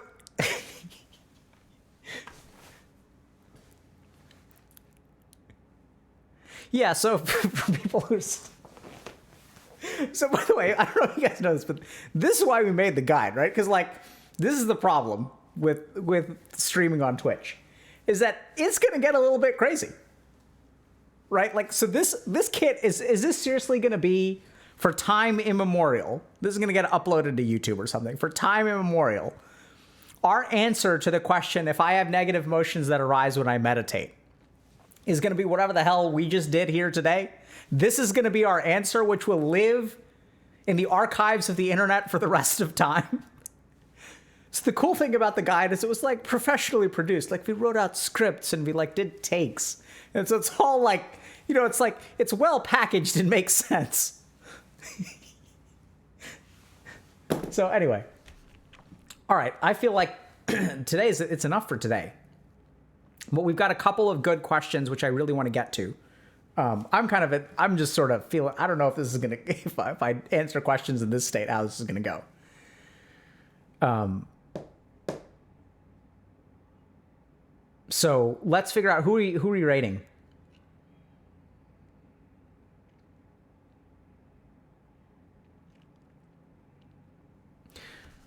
So someone's saying, so coach is to elevate, guru is to ascend. So if you want to accomplish something in this life, go to a coach. If you don't need to accomplish, then go to a guru.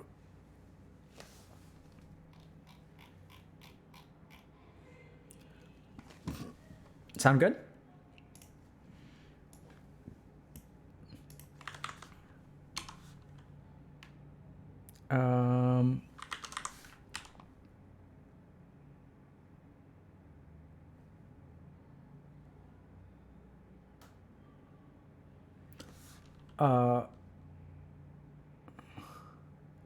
Someone's asking you, how do you find a good guru?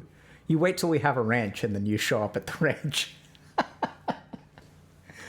right, y'all want to rate LS? What is LS's thing? Do a little bit of... You guys want to watch some Dota? How do y'all feel about Dota?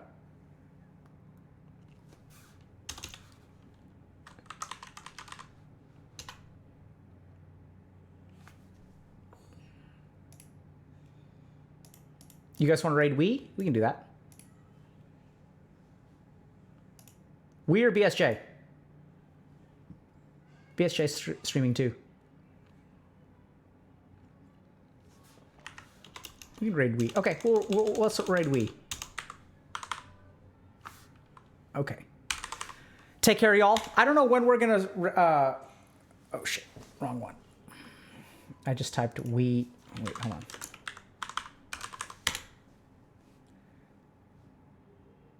You guys want to do Destiny? We can do Destiny. Raid Destiny? Or Weehaw? Okay, we're going to raid Weehaw. I don't know when we're going to stream again, but it'll be fun. We'll do some more stuff about meditation. I still need to do ADHD and parenting. So we'll figure something out, chat. We got a lot to do. So we'll find a time. Take care, okay? Love y'all.